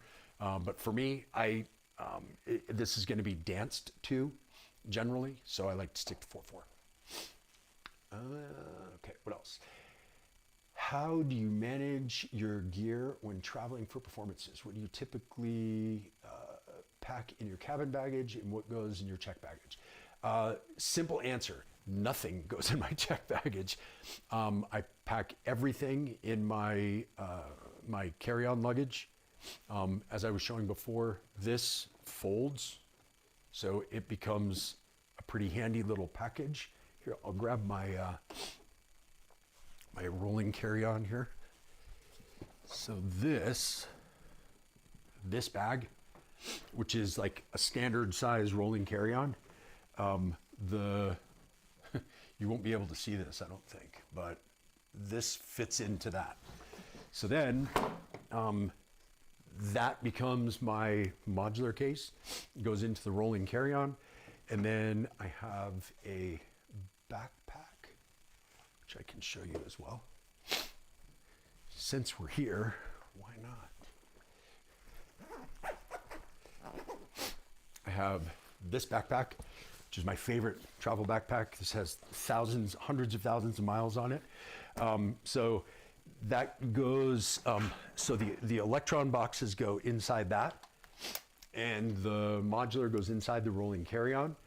And that way, when I'm going through the airport, I can roll the rolling bag with the backpack sitting on top of it, so I don't have to haul everything. And I'm old, so I don't want to haul everything through the airport. So yeah, so these two boxes go in the backpack with all my other stuff, my computer, some clothes, toiletries, other little travel devices that I bring, which I'll show you in a second. And then this goes into the rolling carry-on. And the Oxy 1 with the power supply also fit in that rolling carry-on bag. So that's everything. Let's see, what else? When you travel to the EU with your gear, do you make sure to carry receipts for everything? No, because you may have seen the widely publicized issue that Colin Benders had when he was coming back from the UK, but it was a UK government thing. It wasn't an EU thing, where they don't want things in that you can't prove value for. So no, generally I don't bring any receipts for everything. Maybe I should, I don't know, but I don't. And it hasn't caused me any issues so far, touch wood. Let's see. Peter Brown, I picked up the Ableton Move last week. It's insane how intuitive and easy it is to use. My daughter loves it too.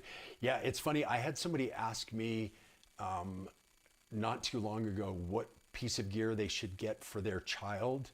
It was actually Adam that owns BoardBrain and that designed the Exelon mixer. He's like, what do you think? Like, my kid wants to get into making some music, and I want them to do something that's really fun and creative, but that's not too complicated.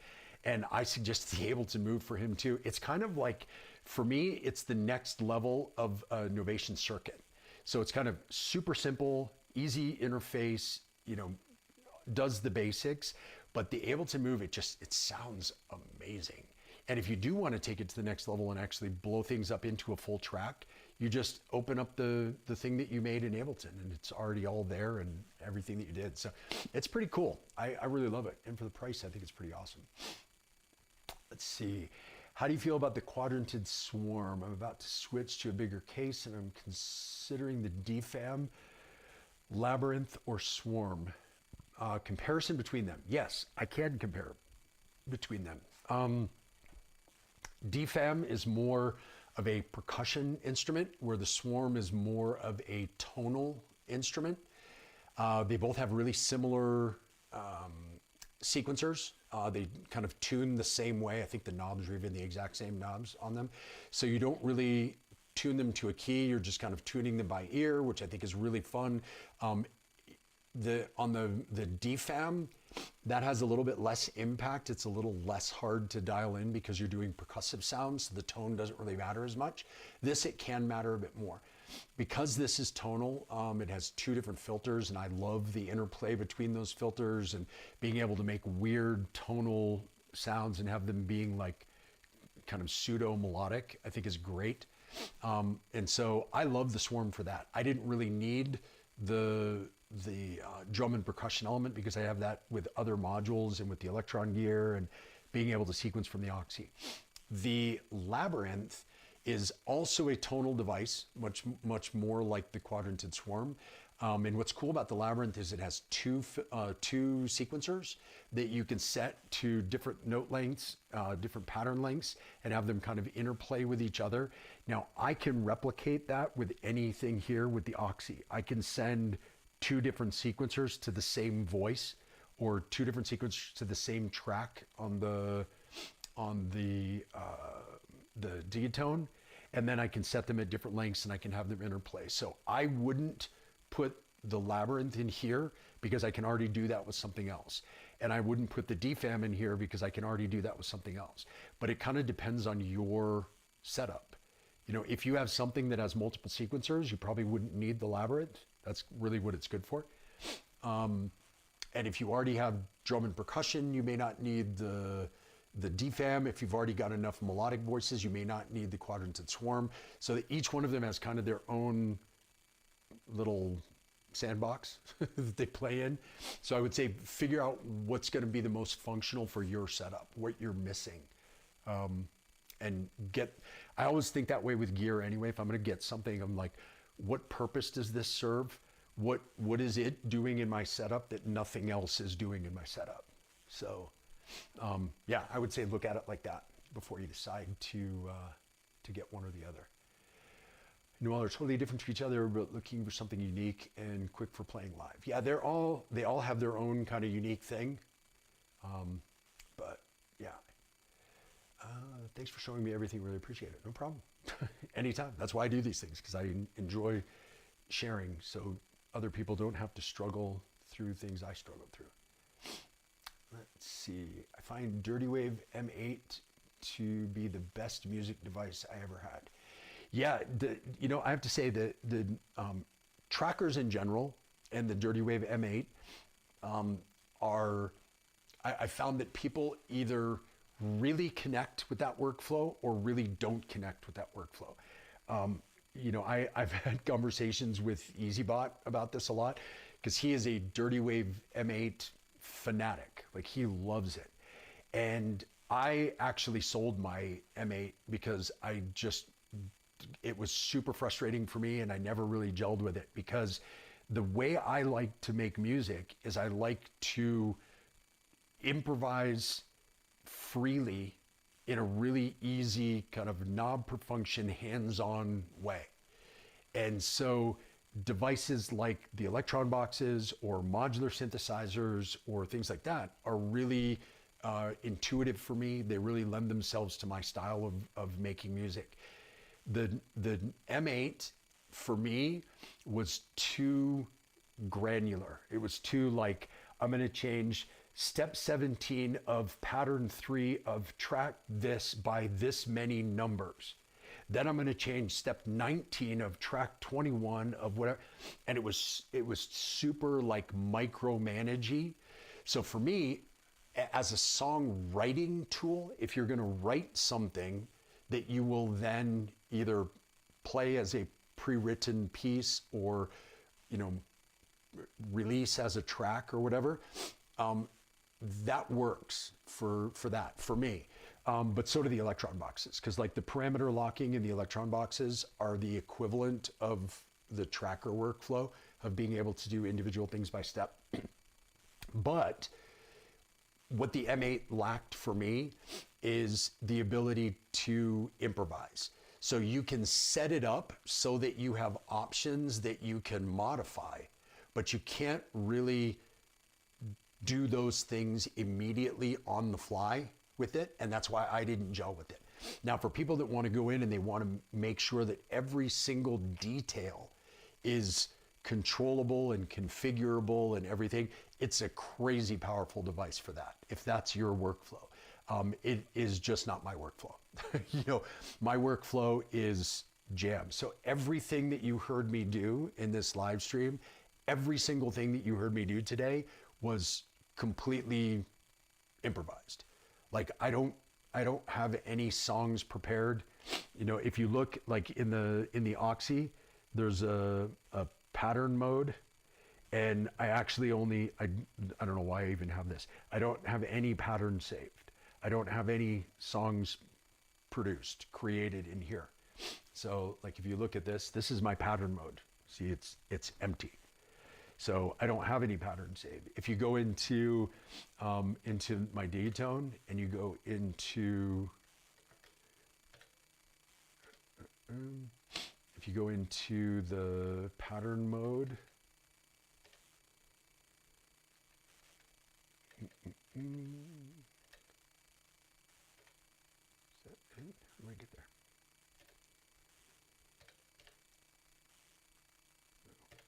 This shows you how little I use it. Go into pattern mode. No, I don't want to do that. Oh, it's not patterns. That's not what I want to go to. I want to go to projects.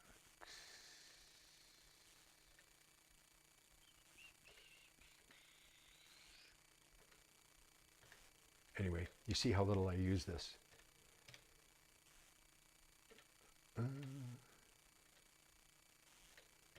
Yeah, so if you go into any of these, like go into the project here, and I go into load project, I have two projects, and one is the presets that were already in the device, and then the one that I'm using now.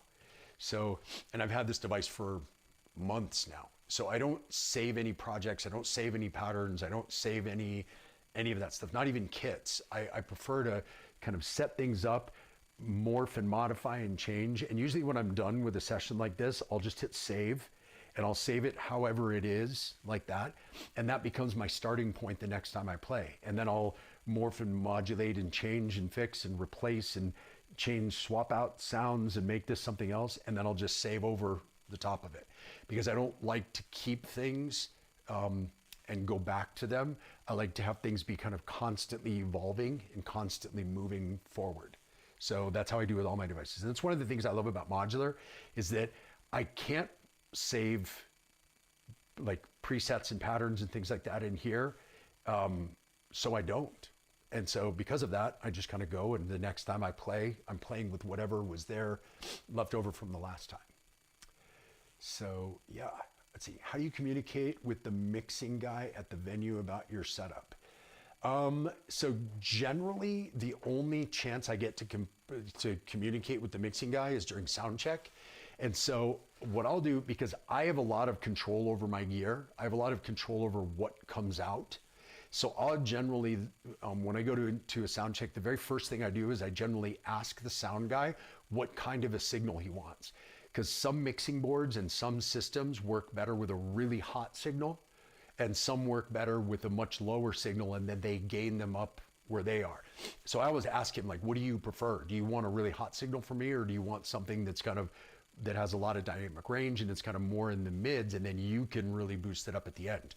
And whatever they say, that's how I generally will set things for my output. But aside from that, it's all kind of done in the sound check. So I'll ask them, what do they prefer? I'll try to give them that, and I'll ask them for any modifications that kind of can help if they want me to boost things or whatever. And then I'll go out and I make the changes myself after that. I let them kind of set things the way they want to, as kind of the basis level of how the sound is going to be. And then I'll go out and I'll make changes with, my sounds and how I push things, and I'll listen to the sound of the room and hear if it's like overpowered or underpowered in the subs, and what I need to make adjustments in my setup. And I'll just think about those as I play. So like if it's got like a ton of low end in the sound system, I won't overdrive my low end, because it's already going to be boosted by having a lot of subs. So I kind of learn the room so that I can play to the room rather than having it They shouldn't have to mix me once we're set up. Let's see, with all electron machines being close second. Yeah, I'm with you. I get why some people love those. Let's see, what's your advice on getting booked more often? Any tips on networking within the live scene? I mean, I think that you answered your own question in the question. The best way to get booked more often is to network, meaning the more people you know and the more people that know what you do, the better chance you have to get booked when there are bookings to be had. I mean, that's really what it is, because there's really two main things to getting booked. Like if it's just to get bookings, just to get shows, which a bunch of the shows that I do are just to get shows. Like if I want to play somewhere, I'll just say like, hey, I'm going to be there, I'll play if you've got something available. And if you know people, it makes it easier to make those things happen. If it's going to be playing locally in your own town, so you're not kind of playing out, traveling, you're not kind of a novelty because you're coming from somewhere else, then it tends to be about what value you bring to the venue. And so if they know that you have enough of a following, whether it's on social media, whether it's through tracks you've produced that have charted, whether it's through videos that you posted online of other shows that you played that people came to see you at, that promoter for that event, their end goal is to sometimes make money, but their end goal is generally to not lose money on shows. And so your value to that promoter is going to be directly equivalent to the odds that you will be able to attract a crowd to that venue that they would not have had otherwise.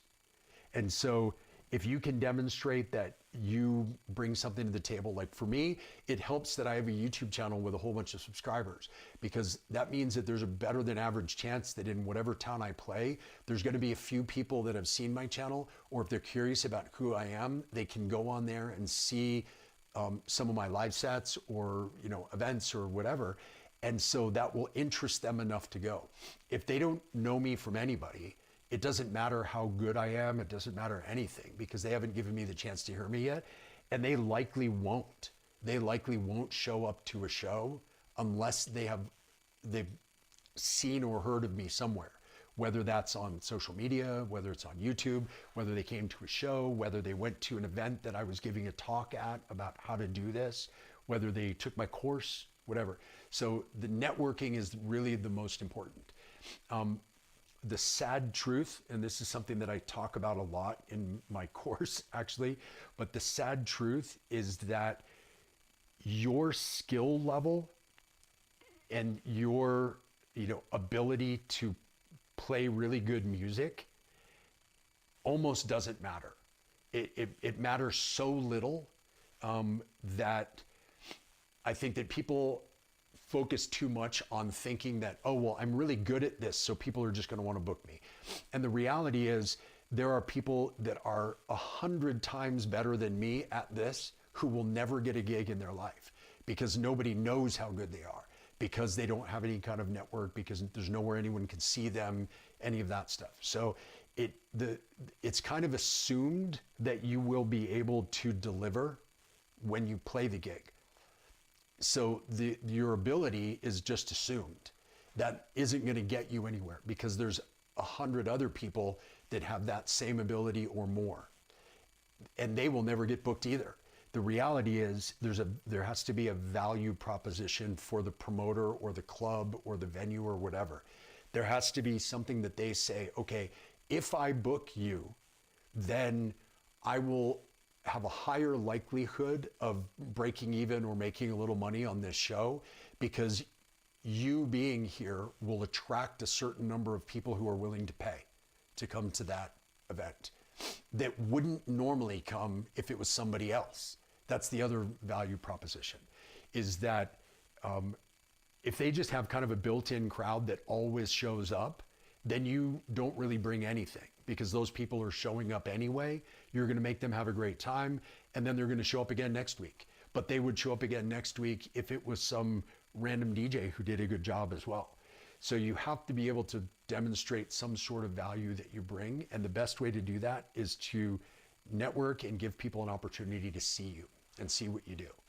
And so that can help you. There's a lot of other things that you can do marketing wise, and we talk a lot about that in the course, about how to kind of ladder your way up to be able to play bigger and bigger things. But ultimately it comes down to those two things. It comes down to what's your value proposition to the individual promoter once you get a chance to talk to them, and what's your network like that will actually get you a chance to talk to the promoter and sort it out. So anyway, don't want to be too negative about that, but it's the sad reality of the world. Let's see, what else? Where are we at? I'm so worried that my rig might fail during a live performance. I'm thinking about getting a sampler to play pre-saved tracks as an emergency backup. What do you think? I think that, I don't know. It depends on the gear you have. I mean, if you have decent gear, it's probably not going to fail. I mean, the chances are really super slim that it would fail, like almost non-existent. But there's a really good chance that things will go wrong during your setup. So a cable may fail, you know, a MIDI connection may fail, a power strip may fail. You know, those things are much more likely to fail than your actual gear. So I don't know, like I like to have a lot of options so that if something goes bad, I can still play. But the chances of your gear failing is pretty slim, but the chances of something going wrong is pretty big. So I always tell my students, practice the things that can go wrong. You know, what happens if all of a sudden things go out of sync? Have you practiced starting and stopping things to get them back in sync again? Have you practiced changing out cables in the dark? Have you practiced, you know, switch off half your rig and say, can I still play? What would need to happen if that happened? So the more you can practice that, the better. But you can only have so many backups. And ultimately, this gear is all pretty low tech. So there's a much greater risk that a computer will freeze on stage, or that, you know, a CDJ from a DJ will freeze, than there is that, you know, a modular system's gonna fail. You know, you might have a module that the power supply vibrates out. Okay, well now I need to use other modules. I can't use that one. But the chance of the whole thing failing is pretty slim, unless you have really super sketchy gear. I don't know what kind of gear you have, but if you have really super sketchy gear, yeah, it might fail. I don't know. But chances are pretty slim, I think. So I wouldn't worry too much about that. That's something that, I don't know, I guess I would say, like, always hope for the best, but plan for the worst with your gear. Like, it will, like, things probably won't go wrong, but practice the things that are the most likely to go wrong. Practice fixing them, you know, in your setup. And I've had, I think every gig I've ever played, something's gone wrong. So it's always good to go in with that mentality and not scared of it, but practice it. You know, I tell my students, practice in the dark, because you're going to be setting up and breaking down in the dark. So if you don't know how to cable everything in the dark, you're going to panic when you get to an event and you have to cable in the dark. So don't worry too much about that kind of stuff. All right, what else? Any other questions before we call it a day here? Let me see if there's anything else.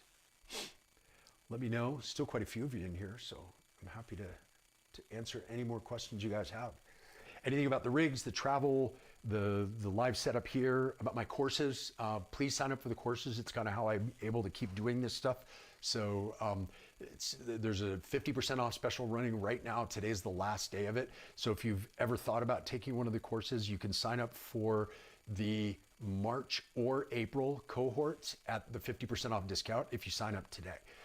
So jump on and do that. And so that way you can be set up. And if for some reason something changes and you can't do it and you need to push it to a later date, it's easy for me to switch you to another cohort after that. But just know that these are going to be the last ones before summer. So if you're on the fence about doing it, now's the time to do it. Jump in, grab it at the good discount, and sign up for one of those sections. What do we got here? Thanks for the advice. Really appreciate it. Oh, you're welcome. Happy to. Toby, I'm in the March course. Awesome. I'm excited to have you there. It should be fun. They're starting to fill up now, which is great. The March and April courses, both. So yeah, if you've thought about it, jump in now. It's definitely the time to sign up. Man, my room is getting so cold. I'm like, my nose is running. I'm in the basement, and it's really cold outside today. So all of a sudden, everything is cooling off. Yeah, let's see what else here.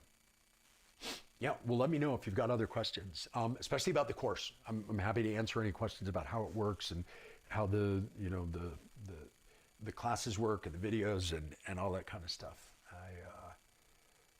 I'm happy to let you all know. But yeah, if you've been on the fence, today's the day to sign up. 50% off saves you a lot of money. So definitely do that. And that's good for the complete course, which includes the online live video sessions. It includes a one-on-one with me. It includes weekly feedback on your live performance videos. It includes a private online group, like a social media networking group, where you can network for gigs, where you can support each other in your learning of all of this stuff. So it includes all that if you do the full course, and those are 50% off right now. And also 50% off the video only courses, which is just the videos that we use in the other courses. There's about 50, I don't know, there's over 50 videos in each one of the courses that are unique only to the course. They're not any of the things that you've seen on YouTube or anything like that. So the video only course, you get that, but you don't get any of the other stuff. So it's significantly less, but those are 50% off now as well. So sign up for one if you would like. Let's see here. What modules do you use for your atmospheres and how do they work? So let me just quick change the view so you can see. Here we go. I like your philosophy in the moment. I do half prepared, half improv with electron machines with other gear. I also like the full improv. Yeah, I'm a big fan of the improv thing too. I like the expressiveness, the artistic side. I think it's a lot of fun. So that's why I do it ultimately. But it also saves you a lot of stress of what if something goes wrong or whatever. Because if you're just improvising, if you know your gear well enough, you can improvise and have it be a lot of fun. So. Anyway, so atmospheres. Right now, I was using the 1010 black box with some recorded looped atmospheres, and instead now I'm using this setup here in the middle, which is, it's all noise engineering, coincidentally. So the BIA, the Basimilus Iteritas Alter, going through the VL Arena filter, which also has a wave folder in it. BIA has wave folding as well, so it's a pretty aggressive sound. Then that's going into the Desmodus Versio, which is a tail generator. So it's kind of like a generative reverb. It's not an echoing type reverb. It's taking little bits and adding those out as a tail. Then the Melodus Versio, it goes through that as well, which is a granulator. So it takes little snippets, converts those into grains and repeats those. And so it gives you some really cool kind of background stuff. So if we start off with just the, take those out of here. Start off with just the tone in the BIA. So that's what it's playing right now. So this kind of top line. So then I can start to add from the Desmodus Versio, from the tail generator.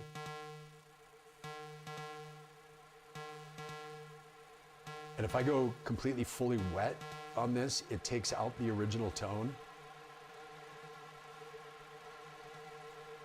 So it's just giving me just the background bit, just the tail part. So I'm going to take a little of that off. Actually, I'll take it all the way back off again. Then just to hear what the Melodus does by itself.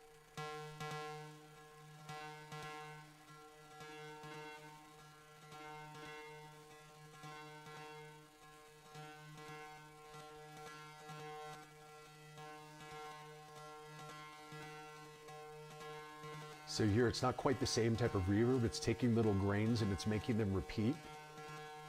So you can adjust the grain size, you can adjust the amount of grains.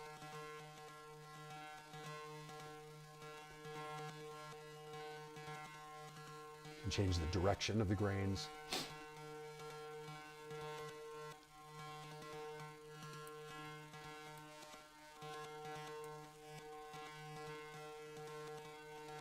And then if you make this go fully wet,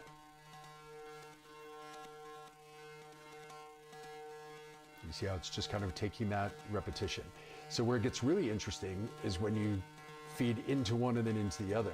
So you're not sending that kind of staccato note into the granulator, you're sending something that has already been kind of broken up and made into a reverb.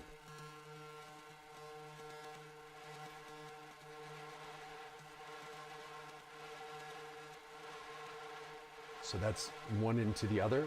And then you have the ability to control tone. So like right now, the tone is very bright.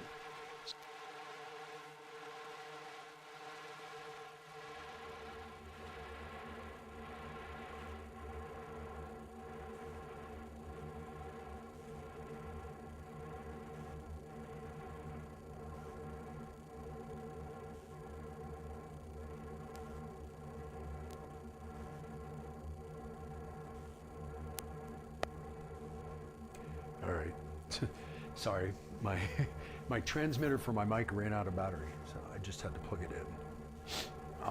So anyway, so you can hear that brings the tone down, makes it a bit darker, or you can make it brighter again.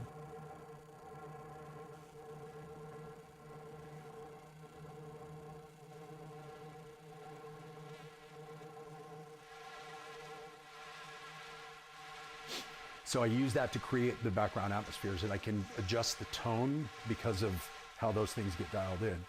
So, and then I also have the ability to duck that sound based on my kick. So if I bring up the side chain ability.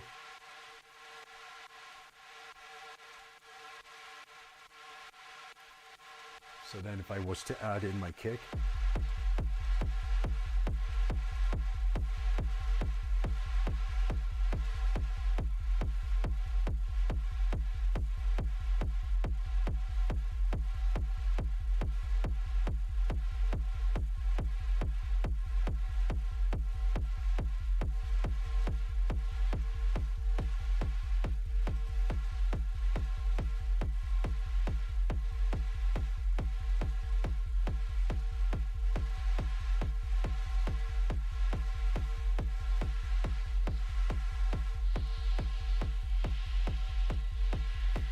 change up the tone and the sound of it. So it gives you some pretty cool atmospheric stuff in the background.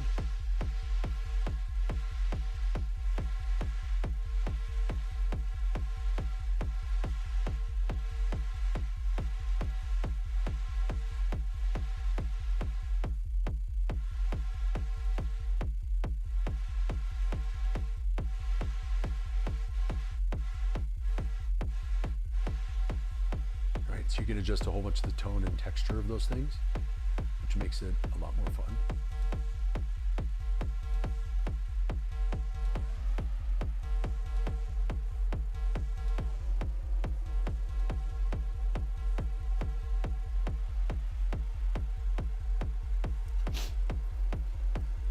So that's how I end up with those kind of tones in the background. And then again, I can sidechain that.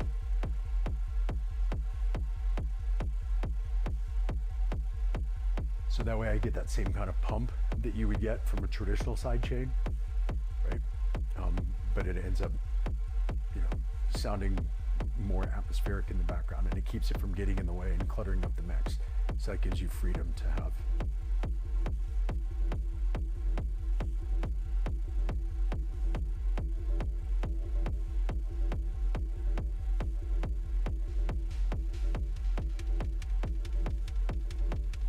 So you can see it sets a nice kind of foundational element in the background,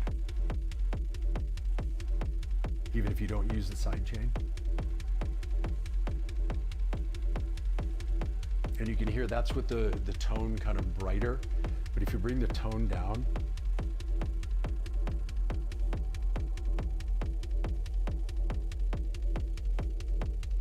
it's not really filtering it, it's just changing the tone.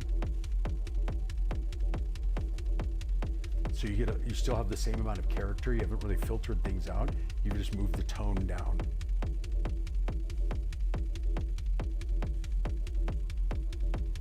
And then what I do with that also is I can run it using my effects end that goes to the Endorphins Ghost. I can run this to the Ghost and have it give me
all that extra atmosphere is coming from that atmosphere running through the Ghost.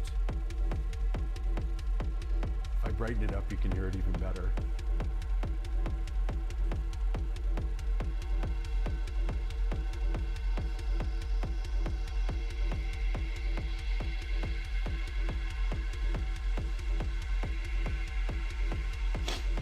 So that's all from that going through the Endorphins Ghost and then back out. If you just move the filter, you get different harmonics, so you can get some cool movement. Or you can change the delay time.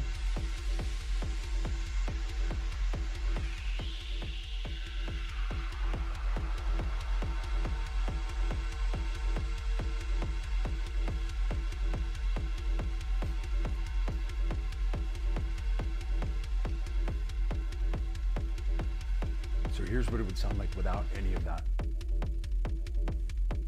So all of the rest of that was that atmosphere bit.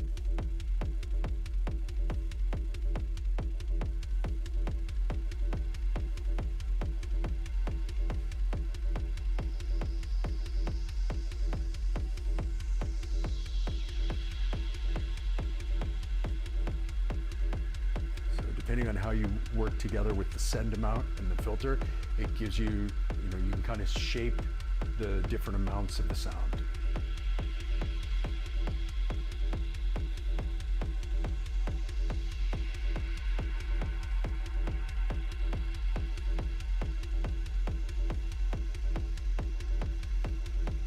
So yeah, so that's the answer. That's how I do my atmospheres.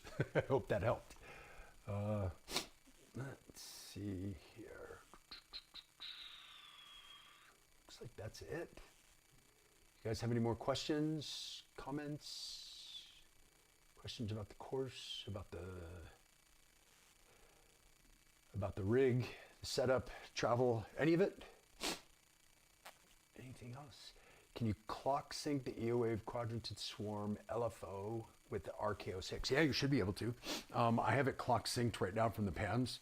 So you've got, so the swarm has clock in for like a traditional CV clock, and it also has a MIDI in. So it is MIDI power. You can sequence it and clock sync it and everything via MIDI. So should be no problem at all. I just like the sloppiness of using the sequencer in here, because like if you listen to it, here, let me pull this up. So like it's clock synced. Here, I'll do this with a kick, just so you could have an idea of the timing. So it's not on any particular time, right? So if I go in and I just start adding different randomly,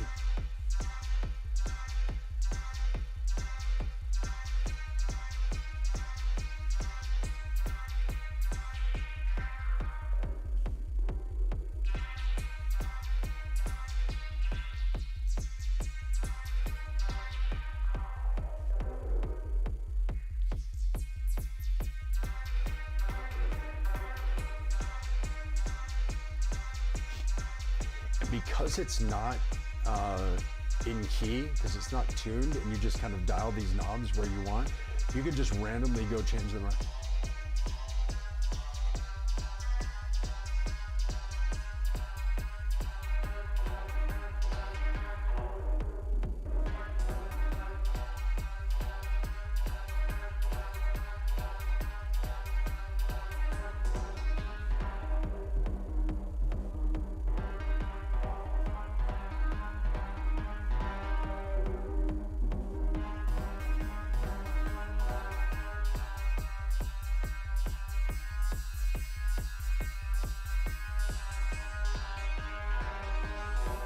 And that's without really changing any of the real sound design capabilities of it, because you've got a spread and a character here.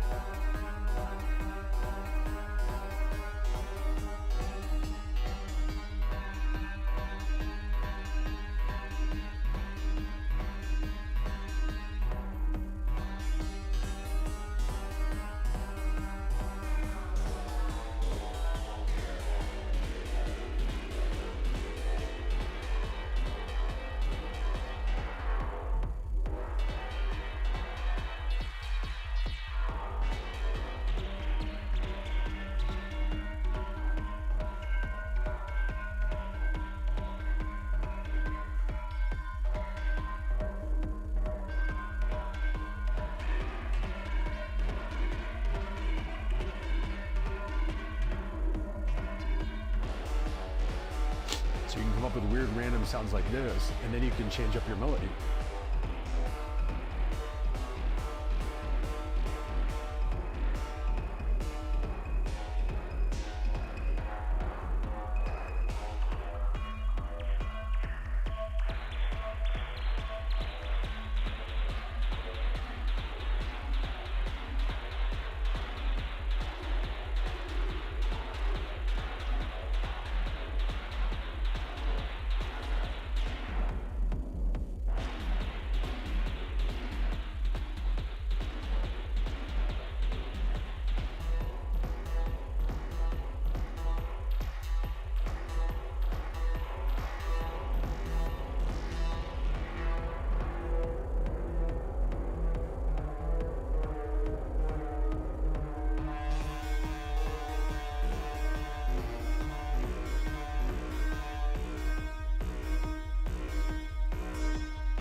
So you can see it can go all over the place. It can be super crazy and wild, or you can kind of settle it in, you can dial it down and have it be some real subtle, simple sound like this.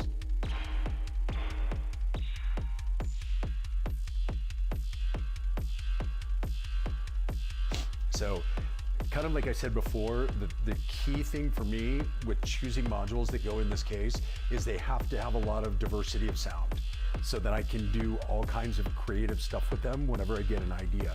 And that's one of the reasons why the Swarm, even though it's so gigantic, has taken up a spot in my case because of this, you know, because it can do all these cool things.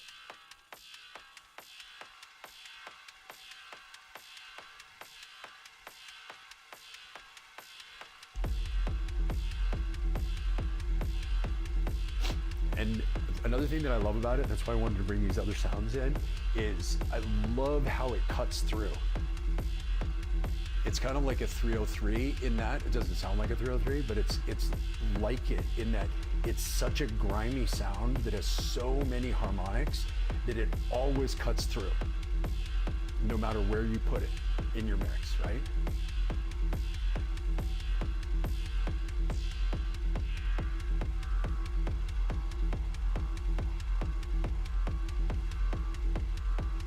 See, I can stack it sonically with the other part as well in the same frequency range, and you can still hear it because it's just got that cool sound quality.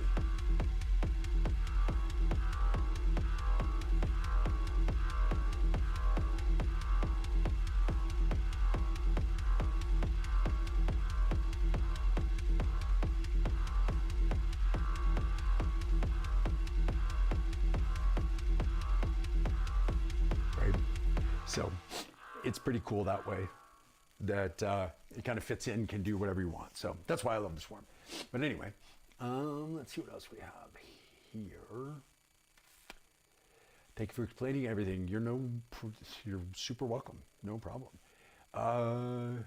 Do I use IEMs or just rely on the venue sound system when playing? I generally rely just on the venue sound system while playing, but I am in the market for some in-ear monitors right now. It's just they're a little bit, the kind of like level of in-ear monitors that I want are a bit out of my price range right now. So if you know anybody with a hookup on in-ear monitors, send them my way, because I'm definitely interested in doing that. The spring reverb gives this organic guitar strumming muted sound. Yes, it does, although I don't have the spring reverb right here because the spring reverb is actually a physical spring that is in the box, and I didn't take it out. I know people that have put them inside their modular cases and kind of taped it to the wall of the case, but I don't do that. So I send this through other reverbs instead of using the spring reverb that came with it. But it does sound very cool when you use it that way. So what else? Yeah, it is kind of an industrial vibe, isn't it? Cool. Well, I think we're going to call it for the day, but thank you guys very much. I appreciate you joining in, spending some time with me on this Sunday. I would be doing this stuff anyway, so it's more fun when I've got people to chat with, even if it's kind of one-sided weird chat through the chat online. But I hope you got something out of this. I hope you learned something, and I hope I could help with if you had questions or anything like that. Definitely let me know if you want to do the course. Like I said, today's the day to sign up because it's the last day with 50% off any of the courses. So one course is improvised live performance, which is a much more in-depth version of what we're talking about here today. And then the other course is a hybrid production course. So how to use improvised live performance in your production and how to use production techniques to make things that you can use in your live performance as well. So kind of using those two things back and forth. So using a DAW and using hardware together. So if any of those things are interesting to you, definitely sign up for the course. Or one of the courses, and like I said, today's the day to do it. If you're watching this later, you're not watching this live, go ahead and check online anyway. There may be a discount, but there won't be one that's this big. This is kind of a one-time only thing. There's a link in the description of the video on how to get there, or you can just go to my website, which is circolive.com/courses, and that will take you to the course area. You can check and see what's available. Click on that. You can see the whole outline of every section that we go over, and then you can go ahead and sign up, and I would love to have you there. So thank you guys very much for tuning in. It's been awesome having you here. Awesome to spend the day with you. Hope you got something cool out of this, and I will be back, maybe not next week, because I think next week I'll be traveling back for my shows in Richmond. If you're in the Richmond, Virginia area, I'm playing a warehouse party next Friday night, and I'm playing at the EMIX event that's being thrown by BoardBrain on Saturday. So 2 shows next weekend in the Richmond and Ashland, Virginia area. So if you're in that area, hope to see you there. Yeah, thank you guys very much. And